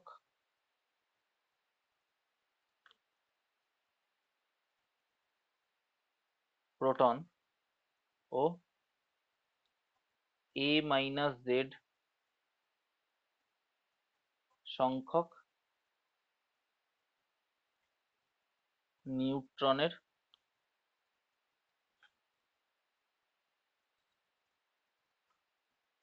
মোট ভর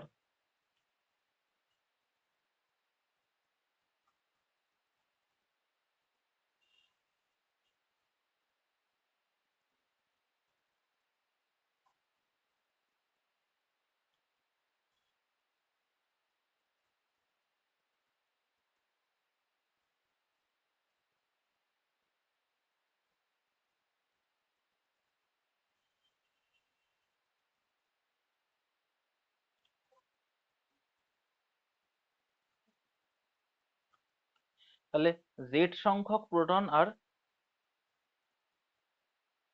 জেড সংখ্যক প্রোটন আর এ মাইনাস জেড সংখ্যক নিউট্রনের মোট ভর কত হওয়া উচিত?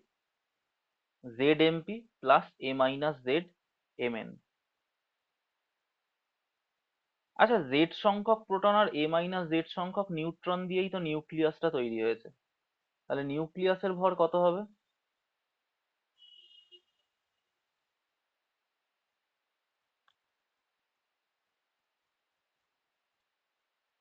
নিউক্লিয়াসের ভর কত হবে?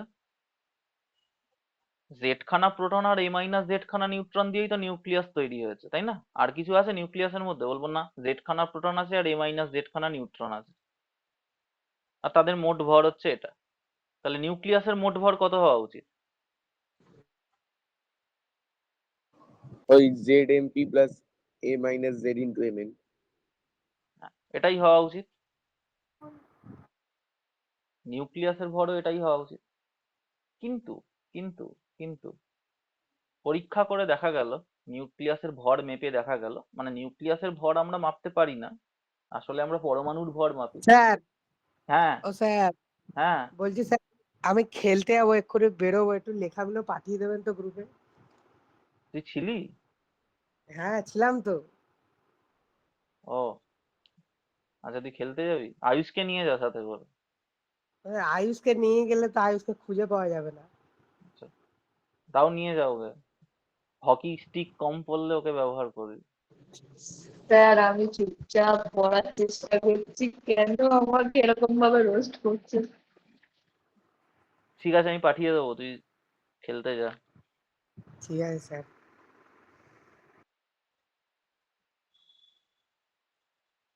এসব কিছু ঠিক না স্যার। ঠিক আছে, আয়ুষ আজকে আমাকে 6টার সময় মেসেজ করে বলছে স্যার লিংক পাঠান। ঠিক আছে, স্যার মানে 6টা না, ডট 30-এ। কালকে সারা রাতও ঘুমোতেই পারেনি এই ভেবে যে আজকে সকালে আমার কাছে পড়া আছে। ঠিক আছে, হ্যাঁ ওটাই, কেন পড়ে আছে ওইটা ভেবে। ঠিক আছে। তো নিউক্লিয়াসের ভর হওয়া উচিত ছিল এটাই, হওয়া উচিত ছিল নিউক্লিয়াসের ভর এটাই, কারণ ওর মধ্যে তো আছে জেড খানা প্রোটন আর এ মাইনাস জেড খানা নিউট্রন, আর তো কিছু নেই, তাহলে ওদের মোট ভর নিউক্লিয়াসের ভর হওয়া উচিত। কিন্তু পরীক্ষা করে দেখা গেল নিউক্লিয়াসের আমরা একটা অন্য ভর পেলাম। ধরা যাক নিউক্লিয়াসের ভর আমরা পেলাম এম নিউক্লিয়াস, মানে NuCl মানে হচ্ছে নিউক্লিয়াস, ঠিক আছে। নিউক্লিয়াসের ভর আমরা পেলাম হচ্ছে এম নিউক্লিয়াস, যেটা আমাদের স্বাভাবিক বুদ্ধি অনুযায়ী হওয়া উচিত ছিল ZMP প্লাস A-Z Mn, কিন্তু আমাদের সেই স্বাভাবিক বুদ্ধিকে বুড়ো আঙুল দেখিয়ে বলল যে এটা হবে না, এটা হবে না।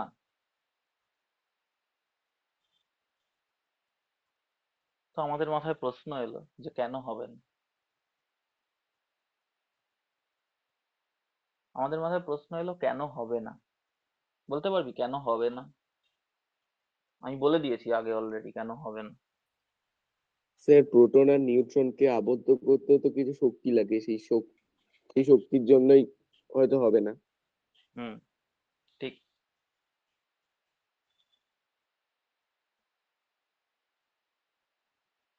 জেড সংখ্যক প্রোটন, ধরা যাক প্রোটন গুলো এরকম এরকম ছিল আয়ুষের মতে, জেড সংখ্যক প্রোটন আর A-Z সংখ্যক নিউট্রন,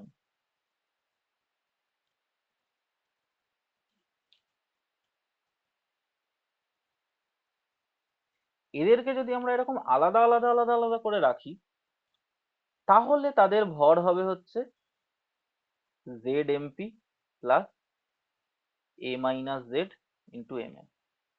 বুঝলি কি বললাম? জেড খানা প্রোটনকে এবং A-Z খানা নিউট্রনকে যদি আমরা আলাদা আলাদা আলাদা আলাদা আলাদা করে রাখি, অর্থাৎ কেউ কারোর সাথে যুক্ত নেই, আলাদা আলাদা করে রেখেছি,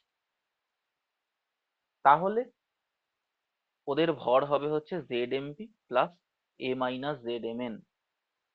কিন্তু কিন্তু নিউক্লিয়াসের মধ্যে এরা তো আলাদা আলাদা ভাবে নেই, মানে আলাদা আলাদা ভাবে আছে কিন্তু অতটা দূরে দূরে অবস্থান করছে না।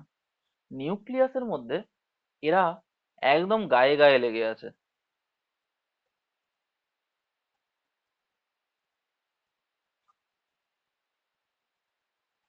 একদম গায়ে গায়ে গায়ে গায়ে লেগে আছে নিউক্লিয়াসের মধ্যে এরা, এইভাবে নিউক্লিয়াস তৈরি হচ্ছে। এবং শুধু যে গায়ে গায়ে লেগে আছে তাই নয়, এতটা দৃঢ়ভাবে লেগে আছে গায়ে গায়ে যে ওদেরকে যদি আমরা আলাদা করতে যাই, আমাকে বাইরে থেকে প্রচন্ড পরিমাণে শক্তি দিতে হবে, তবে গিয়ে ওদেরকে আলাদা করা যাবে। শুধু গায়ে গায়ে লেগে আছে তাই নয়, এতটা শক্তিশালী ভাবে ওরা গায়ে গায়ে লেগে আছে, এতটা দৃঢ়ভাবে ওরা গায়ে গায়ে লেগে আছে যে ওদেরকে যদি আমি আলাদা করতে চাই, তাহলে বাইরে থেকে প্রচন্ড শক্তি দিতে হবে, তাছাড়া আলাদা করা যাবে না ওদেরকে। যে শক্তি দিয়ে একটা পরমাণু থেকে আমরা ইলেকট্রন বের করে দিতে পারি, যেটাকে আমরা বলি হচ্ছে কি শক্তি বলি, যেটাকে আমরা আয়োনাইজেশন শক্তি, তাই না, বা আয়নীভবন শক্তি। যে শক্তি দিয়ে আমরা একটা পরমাণু থেকে ইলেকট্রন বের করতে পারি, সেই শক্তি দিলে প্রোটন নিউট্রন আলাদা হবে না, ও তার কাছে কিছুই নয়। প্রোটন নিউট্রনকে আলাদা করতে গেলে আমাকে মারাত্মক পরিমাণ শক্তি দিতে হবে, তবে গিয়ে প্রোটন নিউট্রন আলাদা হবে, ঠিক আছে। প্রশ্ন হচ্ছে যে এই যে শক্তিটা আমাকে দিতে হবে, এই শক্তিটা তো কিছুর একটা এক্সপেন্সে আসবে না, এই শক্তিটা তো কারুর থ্রু দিয়ে আসবে। তো কাদের থ্রু দিয়ে আসবে? আমরা বলবো যে এই জেড খানা প্রোটনের ভর রয়েছে এবং A-Z খানা নিউট্রনের ভর রয়েছে, সেই ভরগুলোই এই শক্তিতে পরিণত হবে, সেই ভরগুলোরই কিছুটা কিছুটা অংশ এই শক্তিতে পরিণত হবে এবং ওদেরকে এক জায়গায় আবদ্ধ রাখবে। তাহলে আমাদের যেটা স্বাভাবিক বুদ্ধি ছিল যে এই দুটো জিনিস সমান হওয়ার কথা ছিল, সেটা সমান হলো না। এবং সমান তো হলোই না, এবং আমরা কি দেখব যে ZMP অর্থাৎ জেড খানা প্রোটনের মোট ভর প্লাস A-Z Mn অর্থাৎ A-Z খানা নিউট্রনের মোট ভর, সেটা বড় হচ্ছে নিউক্লিয়াসের ভরের থেকে। এটা কি জিনিস?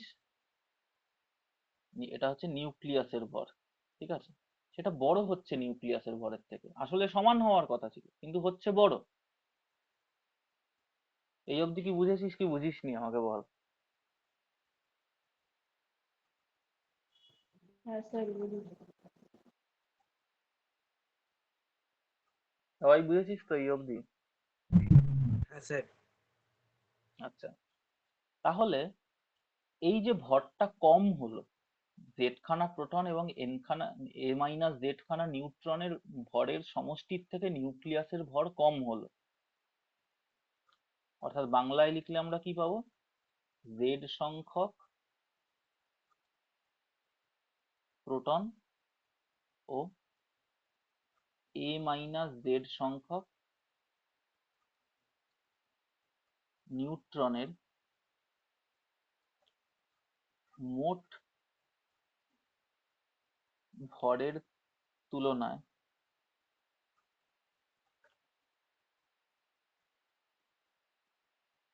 নিউক্লিয়াসের ভর, যেটাকে আমরা বলছি MnUCl, মোট ভরের তুলনায় নিউক্লিয়াসের ভর কম হয়।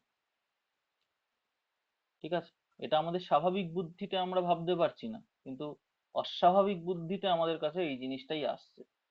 সেক্ষেত্রে এই যে কম হচ্ছে, তো যেটুকু পরিমাণ কম হচ্ছে সেইটুকু পরিমাণকে যদি আমরা ডেল্টা এম চিহ্ন দিয়ে লিখি, কতটা কম হচ্ছে, ঠিক আছে, কতটা কম হচ্ছে সেটাকে যদি আমরা ডেল্টা এম চিহ্ন দিয়ে লিখি, সেই ডেল্টা এমটা কত হবে বল আমাকে, আয়ুষ বলতো কত হবে, আয়ুষ বলবে এটা। আমি কি শুনতেই পেলাম না।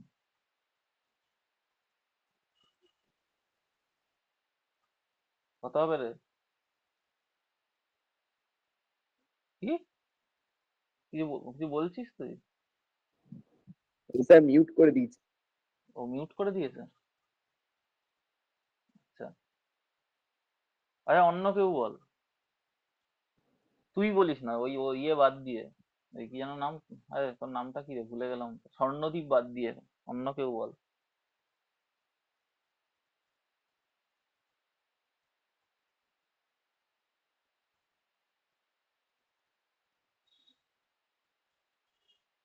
সেই রে, আমার কি বুঝছিস রে, কিছুই তো বুঝছিস না, সবাই হ্যাঁ হ্যাঁ করে এগিয়ে যাচ্ছিস নাকি?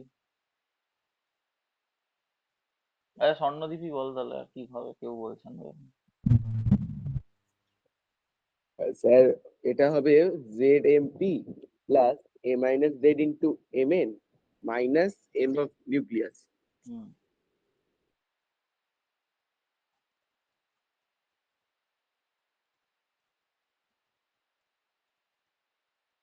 এটা ছিল হচ্ছে জেড খানা প্রোটন এবং এন খানা এ মাইনাস জেড খানা নিউট্রনের মোট ভর মাইনাস নিউক্লিয়াসের ভর। এই এতটা ভর আমরা কম পেলাম, এই পরিমাণ ভর আমরা কম পেলাম, এইটাকে আমরা বলবো হচ্ছে নিউক্লিয়াসের ভর ত্রুটি।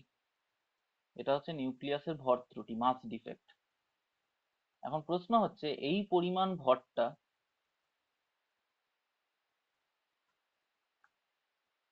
এই ডেল্টা এম পরিমাণ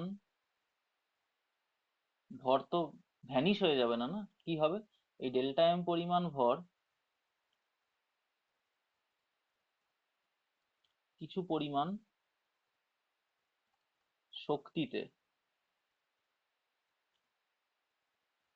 রূপান্তরিত হবে। কতটা শক্তিতে রূপান্তরিত হবে?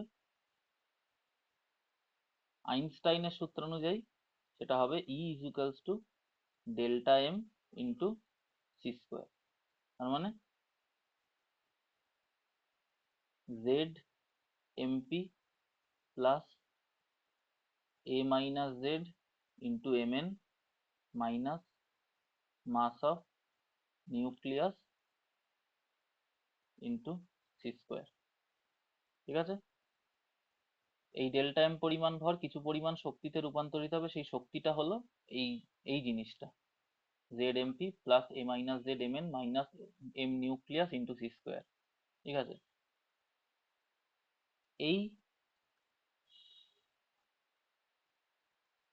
শক্তিটি, অর্থাৎ এই যে ক্যাপিটাল ই শক্তিটা পেলাম আমরা, এই শক্তিটি জেড সংখ্যক প্রোটন ও এ মাইনাস জেড সংখ্যক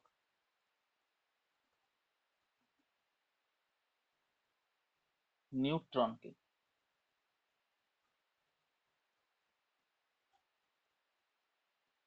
একত্রে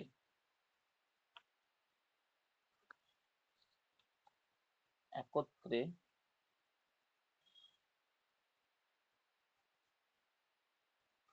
নিউক্লিয়াসের মধ্যে দৃঢ়ভাবে আবদ্ধ করে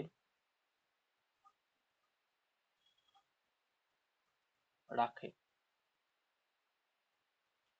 সুতরাং এই যে ই পরিমাণ শক্তি আমরা পেলাম, যেটা ছিল হচ্ছে আমার Z MP plus A minus Z MN minus M nucleus into C square, এটাই হচ্ছে আমার নিউক্লিয়াসের বন্ধন শক্তি। এই অবধি কি বুঝেছিস না বুঝিসনি? বুঝলাম। হ্যাঁ স্যার। স্যার একটু দাঁড়ান, ওই জায়গাটা টোকা হয়নি। আর টুকে কি হবে, আমি পাঠিয়ে দেবো পিডিএফ, ওখান থেকে টুকবো সব।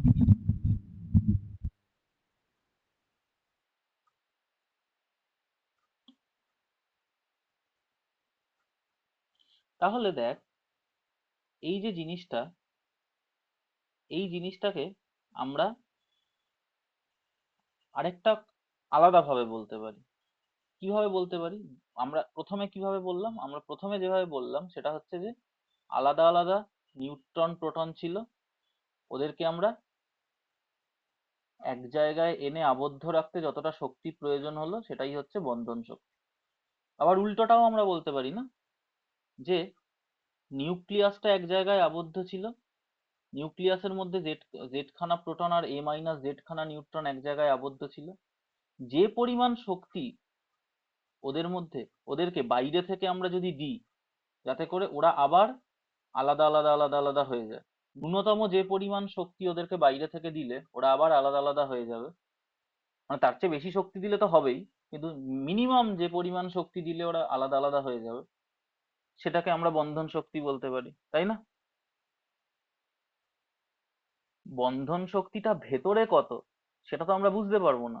আমরা কি করে বুঝতে পারবো? আমরা মিনিমাম যতটা শক্তি দিলে ওর নিউট্রন এবং প্রোটন গুলো সবাই আলাদা আলাদা হয়ে যাবে, সেই শক্তিটা আমরা বাইরে থেকে মেজার করতে পারবো, সেই শক্তিটা হবে হচ্ছে বন্ধন শক্তি। বুঝলি?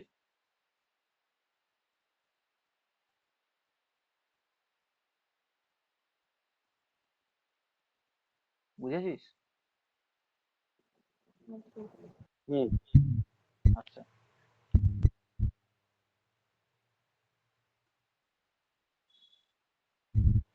রোহন কিছু বলছিস নাকি? শোনা হ্যাঁ যাচ্ছে না। স্যার, ওই দৃঢ়ভাবে মানে ইলেকট্রনকে আবদ্ধ করলে সেটাতেও বন্ধন শক্তির প্রয়োজন, আর সেটাকে মানে হ্যাঁ হ্যাঁ, কি আরেকবার বল, আরেকবার বল। ইলেকট্রনটাকে আবদ্ধ করার জন্য বন্ধন শক্তির প্রয়োজন, আর ইলেক ইলেকট্রনকে বন্ধ। ইলেকট্রন কোথায় আসছে? ইলেকট্রন কোথা থেকে আসছে?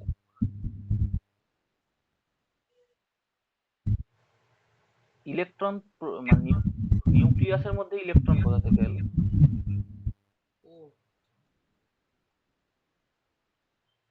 নিউক্লিয়ন, আচ্ছা নিউক্লিয়ন গুলিকে হ্যাঁ হ্যাঁ হ্যাঁ হ্যাঁ, বল নিউক্লিয়ন গুলিকে। আবদ্ধও করা যেতে পারে, আবার মানে মুক্তও করা যেতে পারে। হ্যাঁ দুটো অবশ্যই, শক্তির মান কি একই হয়? দুটো শক্তির মান একই হবে, দুটো শক্তির মানই একই হবে। ঠিক আছে, আবদ্ধ করতে যতটা শক্তি লাগবে, মিনিমাম যতটা শক্তি দিয়ে ওদেরকে আমরা মুক্ত করতে পারবো সেই শক্তিটাও সেম হবে। কিন্তু তার মানে মুক্ত করার ক্ষেত্রে একটা যেটা, একটু মিউট কর একটুখানি।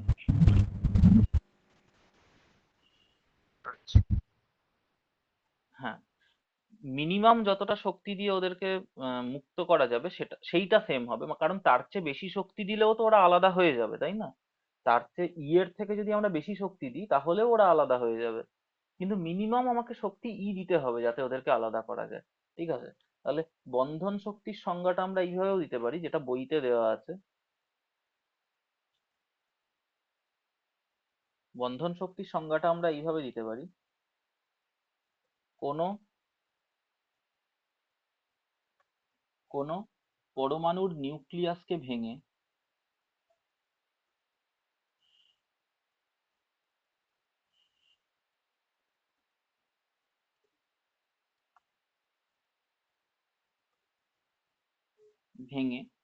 ওর মধ্যে থাকা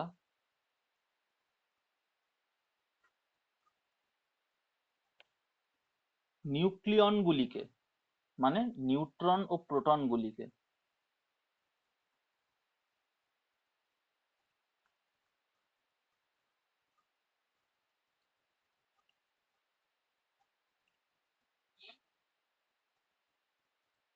পৃথক করে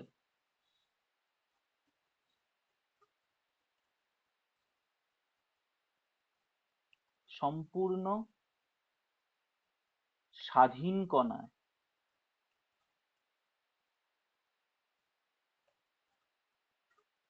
পরিণত করতে, পৃথক করে সম্পূর্ণ স্বাধীন কণায় পরিণত করতে ন্যূনতম, ন্যূনতম কথাটা কেন বলছে, তার কারণ হচ্ছে তার চেয়ে বেশি শক্তি দিলেও ওদেরকে আলাদা করা যাবে, কিন্তু মিনিমাম যতটা শক্তি দিলে ওদেরকে আলাদা করা যায়, ঠিক আছে। ন্যূনতম স্বাধীন কণায় পরিণত করতে ন্যূনতম যে পরিমাণ শক্তির প্রয়োজন হয়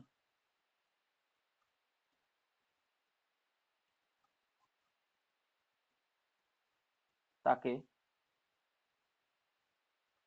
নিউক্লিয়াসের, বা ওই নিউক্লিয়াসের বলতে পারি, তাকে ওই পরমাণুর নিউক্লিয়াসে, কারণ বিভিন্ন পরমাণুর নিউক্লিয়াসের আলাদা আলাদা বন্ধন শক্তি হবে, তাকে ওই পরমাণুর নিউক্লিয়াসের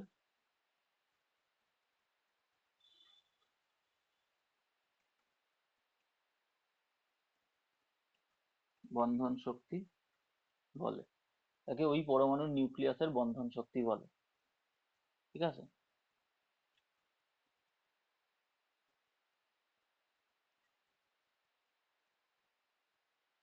বা আমরা উল্টোটাও বলতে পারি,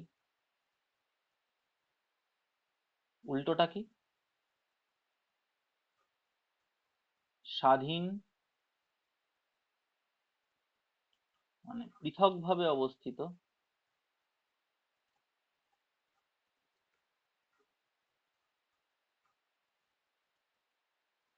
স্বাধীন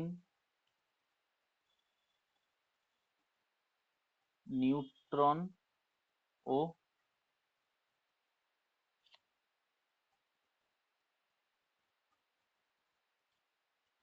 প্রোটনকে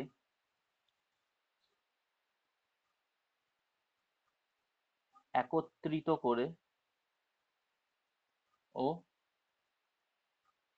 দৃঢ়ভাবে আবদ্ধ করে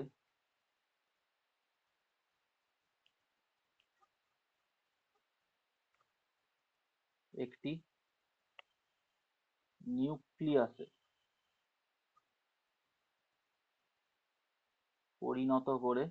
পরিণত করতে যে পরিমাণ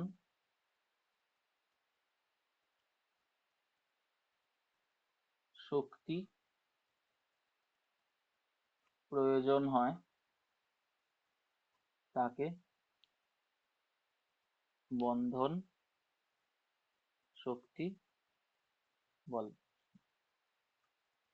বুঝেছিস? দুভাবেই আমরা বলতে পারি, কিন্তু প্রথম সংজ্ঞাটা যেহেতু বইতে বলা আছে তাই জন্য এই সংজ্ঞাটাই তোরা লিখবি, ঠিক আছে। কিন্তু দ্বিতীয়টাও আমরা ভাবতে পারি, দ্বিতীয়টাও ট্রু। বুঝতে পেরেছিস?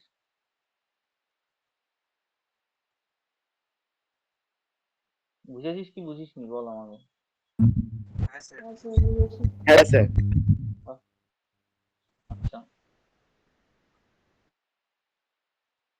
এবার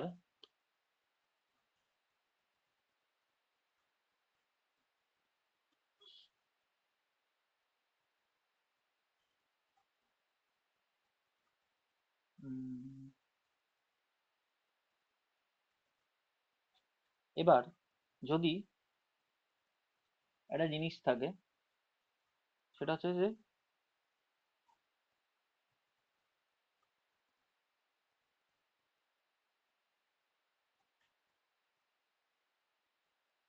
1 ইউ, 1 ইউনিট বা 1 AMU।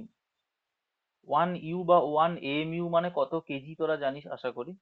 1.6605 ইন্টু 10⁻, কত হয় রে? 10⁻⁻27 কেজি। 1 ইউ বা 1 AMU মানে এটা হয়, ঠিক আছে? 1 ইউ বা 1 AMU মানে হলো 1.6605 ইন্টু 10⁻⁻27 কেজি। এটা জানিস? হুম 1 ইউ মানে হচ্ছে এত কেজি। তাহলে যদি 1 ইউ ভরকে, অর্থাৎ এই পরিমাণ ভরকে যদি, এটা ক্লাস 9-এ ছিল এটা, এই জিনিসটা, ঠিক আছে? 1 ইউ ভরকে যদি সম্পূর্ণরূপে শক্তিতে পরিণত করা হয়,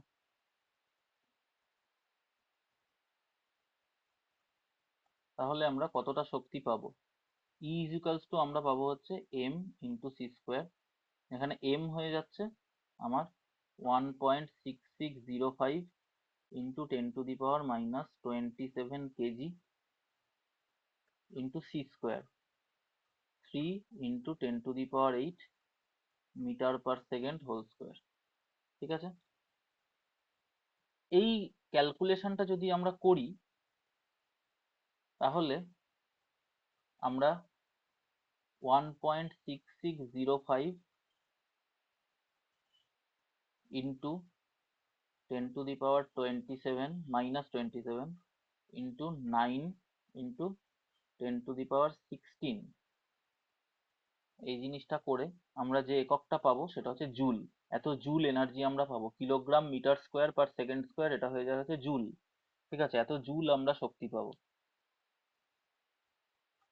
এই জুল শক্তিটাকে যদি আমরা ইলেকট্রন ভোল্ট এককে কনভার্ট করি, 1.6605 into 10⁻⁻27 into 9 into 10⁻16 by 1.6 into 10⁻⁻19, এত ইলেকট্রন ভোল্ট আমরা শক্তি পাবো। জুলকে ইলেকট্রন ভোল্টে পরিণত করতে গেলে এই 1.6 ইন্টু 10⁻⁻19 দিয়ে ভাগ করতে হয়। জুলকে ইলেকট্রন ভোল্টে পরিণত করতে গেলে এই সংখ্যাটা দিয়ে, মানে ইলেকট্রনের চার্জ দিয়ে আমাকে ভাগ করতে হয়, ঠিক আছে? তাহলে আমরা ইলেকট্রন ভোল্ট এককে শক্তি পাই। এই ক্যালকুলেশনটা যদি আমরা করি বাড়িতে ক্যালকুলেটরে, এখানে কিছু কিছু সংখ্যাকে আমাকে মানে নিতে হবে, অ্যাপ্রক্সিমেট করতে, মানে এক্সাক্ট সংখ্যা নিতে হবে। যেমন আমি বলে দিচ্ছি, 1.6605 আমরা নেব, ঠিক আছে? তার সাথে আমরা মানে এটাকে 3 নিলে হবে না, 3 এর বদলে আমাকে নিতে হবে হচ্ছে 2.9979, ঠিক আছে? তার স্কোয়ার নিতে হবে। 3 নিলে হবে না, 3 নিলে কিন্তু বইতে যে সংখ্যাটা বলা আছে ওটা আমরা পাবো না রেজাল্টে। বাই এই 1.6 নিলে হবে না, ঠিক আছে? এটাকে 1.6 নিলে হবে না, এটার এক্সাক্ট ভ্যালুটা নিতে হবে 1.602 ইন্টু 10⁻⁻ যত যত আছে ওইগুলো যদি আমরা ক্যালকুলেট করি, তাহলে এই এনার্জিটা, এই শক্তিটা আমরা পেয়ে যাব কত জানিস? এটা আমরা পেয়ে যাব হচ্ছে 931.5 মেগা ইলেকট্রন ভোল্ট, যেটা মানে হলো 931.5 ইন্টু 10⁻6 ইলেকট্রন ভোল্ট, এটাকে আমরা মেগা ইলেকট্রন ভোল্ট বলি, ঠিক আছে? এই সংখ্যাটা আমাকে মুখস্থ রাখতে হবে। তাহলে 1 ইউনিট ভর যদি শক্তিতে রূপান্তরিত হয় তাহলে 931.5 মেগা ইলেকট্রন ভোল্ট শক্তি আমরা পাবো। বুঝতে পেরেছিস? এটা কি বুঝেছিস না বুঝিসনি? বুঝলাম। হ্যাঁ, ওই ক্যালকুলেশনটা করতে হবে ক্যালকুলেটরে, তাহলে এই মানটা আমাদের বেরোবে। কিন্তু অত ক্যালকুলেশন করে তো আমাদের লাভ নেই, আমাকে সংখ্যাটা মুখস্থ রাখতে হবে, ঠিক আছে? আর যদি অঙ্ক করতে বলে আমরা অঙ্কগুলো এই স্টেপ অবধি করবো, করে এই সংখ্যাটা লিখে দেবো জাস্ট, ঠিক আছে? কিন্তু আবার বলছি যে অঙ্কটা যদি করতে বলে, যদি 2 নম্বরের প্রশ্নটা দেয়, দেবে না আশা করি, ঠিক আছে, যদি 2 নম্বরে এই প্রশ্নটা দেয় তাহলে কিন্তু এই সংখ্যাগুলো বসাতে হবে। এই যে মানে 3 বসালে হবে না। আলোর গতিবেগে আমাকে 2.9979 বসাতে হবে। আর ইলেকট্রনের আধানে 1.6 বসালে হবে না, তার বদলে আমাকে 1.602 বসাতে হবে, তবে গিয়ে আমরা এক্স্যাক্টলি 931.5 পাবো।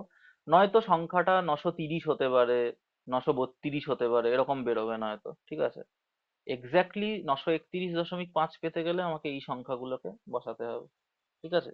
তাহলে 1 ইউনিট ভর কতটা শক্তিতে পরিণত হয় সেটা আমাদের কিন্তু ক্যালকুলেশন করতে, মানে সেটা আমাদের কিন্তু চায়, ঠিক আছে, সেটা আমাদের চায়। বুঝতে পেরেছিস?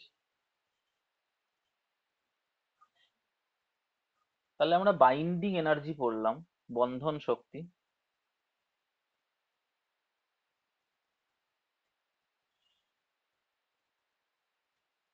বাইন্ডিং এনার্জি, এবং সেটা আমরা কত পড়লাম, সেটা আমরা পড়লাম হচ্ছে Z MP plus A minus Z into M N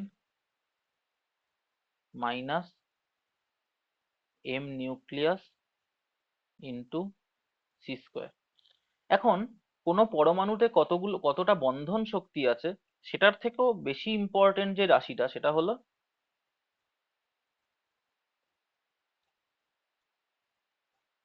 প্রতি নিউক্লিয়নে বন্ধন শক্তি। নিউক্লিয়ন মানে কি? নিউট্রন ও প্রোটনকে আমরা নিউক্লিয়ন বলি, নিউট্রন ও প্রোটনকে আমরা নিউক্লিয়ন বলি। তাহলে প্রতি নিউক্লিয়নে বন্ধন শক্তি,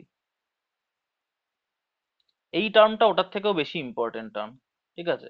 যেমন আমরা বলতাম যে পোটেনশিয়াল মানে বিভবের থেকেও বিভব প্রভেদ বেশি ইম্পর্টেন্ট টার্ম, ঠিক সেরকমই বন্ধন শক্তির থেকেও প্রতি নিউক্লিয়নে বন্ধন শক্তি বেশি ইম্পর্টেন্ট টার্ম, ঠিক আছে। এটাকে আমরা ইংরেজিতে বলি বাইন্ডিং এনার্জি পার নিউক্লিয়ন, বাইন্ডিং এনার্জি পার নিউক্লিয়ন, ঠিক আছে। তাহলে একটা পরমাণু, তাতে যদি জেড খানা প্রোটন থাকে এবং এ খানা মানে এ যদি তার ভর সংখ্যা হয়, তাহলে সেই নিউক্লিয়াসের মধ্যে নিউক্লিয়ন সংখ্যা কত বলতে পারবি?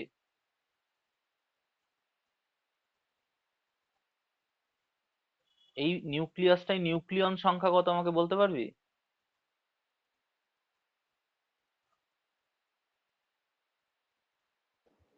স্যার এ হবে তো। হুম, নিউক্লিয়ন মানে হচ্ছে নিউট্রন সংখ্যা যোগ নিউট্রন এবং প্রোটনকে আমরা একত্রে নিউক্লিয়ন বলি। তাহলে নিউক্লিয়ন সংখ্যা মানে হচ্ছে নিউট্রন সংখ্যা ও প্রোটন সংখ্যা। আর সেটা কত? সেটা হচ্ছে এ। তাহলে যদি বন্ধন শক্তি প্রতি নিউক্লিয়নে বন্ধন শক্তি আমাকে বের করতে দেয়, তার মানে আমরা কি বার করছি? Binding energy by A. প্রতি নিউক্লিয়নে বন্ধন শক্তি বাইন্ডিং এনার্জি বাই এ, সেটা কত হয়ে যাবে? Z MP plus A minus Z into M N minus M nucleus into C square by A, ঠিক আছে। এটা হচ্ছে বাইন্ডিং এনার্জি পার নিউক্লিয়ন। এই টার্মটাই কিন্তু ওটার থেকেও বেশি ইম্পর্টেন্ট, ঠিক আছে। আমরা স্থায়ী নিউক্লিয়াস কাদের বলি?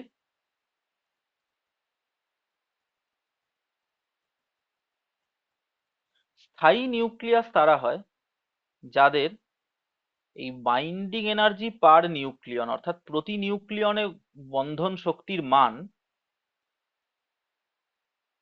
প্রায় 8 মেগা ইলেকট্রন ভোল্ট হয়ে থাকে, ঠিক আছে। 8 মেগা ইলেকট্রন ভোল্টের কাছাকাছি হয়ে থাকে। আমরা স্থায়ী নিউক্লিয়াস তাদেরকেই বলবো, তাদেরকেই আমরা সুস্থায়ী নিউক্লিয়াস বা স্টেবল নিউক্লিয়াস বলবো, যাদের প্রতি একক নিউক্লিয়নে বন্ধন শক্তি বাইন্ডিং এনার্জি পার নিউক্লিয়ন অর্থাৎ এই জিনিসটা 8 মেগা ইলেকট্রন ভোল্টের কাছাকাছি থাকবে, ঠিক আছে। তাদেরকে আমরা স্থায়ী নিউক্লিয়াস বলবো। আচ্ছা, দেখ, আমরা প্রথমে তেজস্ক্রিয়তা দিয়ে শুরু করেছিলাম, তারপর আমরা নিউক্লিয়াসে ভর ত্রুটি বন্ধন শক্তি পড়লাম। এবার তোদের হয়তো মনে হতে পারে যে ওটাও তেজস্ক্রিয় নিউক্লিয়াসের ক্ষেত্রেই হয়। না, বন্ধন শক্তি এবং ভর ত্রুটি এটা সমস্ত নিউক্লিয়াসে হয়। নিউট্রন প্রোটন এক জায়গায় এলেই ওটা হবে, ঠিক আছে। মানে এটা যে তেজস্ক্রিয় হতে হবে তার কোনো মানে নেই। তেজস্ক্রিয়রও হবে মানে অতেজস্ক্রিয়রও হবে, সবার ক্ষেত্রেই এই জিনিসগুলো আমরা পাবো। ঠিক আছে, যেমন এই যে স্থায়ী নিউক্লিয়াসের আমরা পাচ্ছি, তো আমরা জানি যে সুস্থায়ী নিউক্লিয়াস তো তেজস্ক্রিয় হবে না কখনো, তারা তো নিজেদের মধ্যে থেকে কখনোই স্বতঃস্ফূর্ত ভাবে বের করবে না আলফা বিটা। ঠিক আছে, সুস্থায়ী নিউক্লিয়াস স্টেবল, সে কেনই বা অন্য কিছুতে পরিণত হতে যাবে। ঠিক আছে, সুতরাং তাদের ক্ষেত্রেও কিন্তু আমরা এই বন্ধন শক্তি পাবো, এবং সেটা কত হতে হবে, প্রতি একক নিউক্লিয়নে 8 মেগা ইলেকট্রন ভোল্টের কাছাকাছি হতে হবে, তবে গিয়ে আমরা তাকে সুস্থায়ী নিউক্লিয়াস বলতে পারবো। ঠিক আছে, এবং আমাদের পর্যায় সারণীতে নিকেল 62 যে নিউক্লিয়াসটা রয়েছে, নিকেল 62 এলিমেন্টের যে নিউক্লিয়াসটা রয়েছে, তার এই বাইন্ডিং এনার্জি পার নিউক্লিয়ন এটা সর্বাধিক, সর্বোচ্চ, এবং তার ভ্যালু কত, 8.8 মেগা ইলেকট্রন ভোল্ট। ঠিক আছে, প্রায়, মানে এক্সাক্ট নয়, প্রায়। ঠিক আছে, 8.8 মেগা ইলেকট্রন ভোল্ট। বুঝতে পেরেছিস? এই অবধি বোঝা গেছে?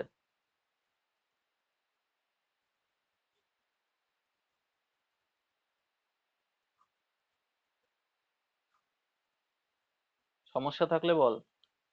এই অবধি, আজকে আজকে এই অবধিই হবে, এখানেই লাস্ট। বুঝতে পেরেছিস কিনা বল, কোনো জায়গায় সমস্যা থাকলে বল। আচ্ছা, বুঝতে পেরেছি। শুধু একটা জিনিস শিখতে পারে না, কি? ওই যে উপরে যেটা বললাম চলো। ওটা তো আমি পাঠিয়ে দেবো, ওরা টুকে নিবি ওখান। ঠিক আছে, বাকি সব ঠিক আছে। ঠিক আছে, তাহলে আজকে এই অবধিই থাক।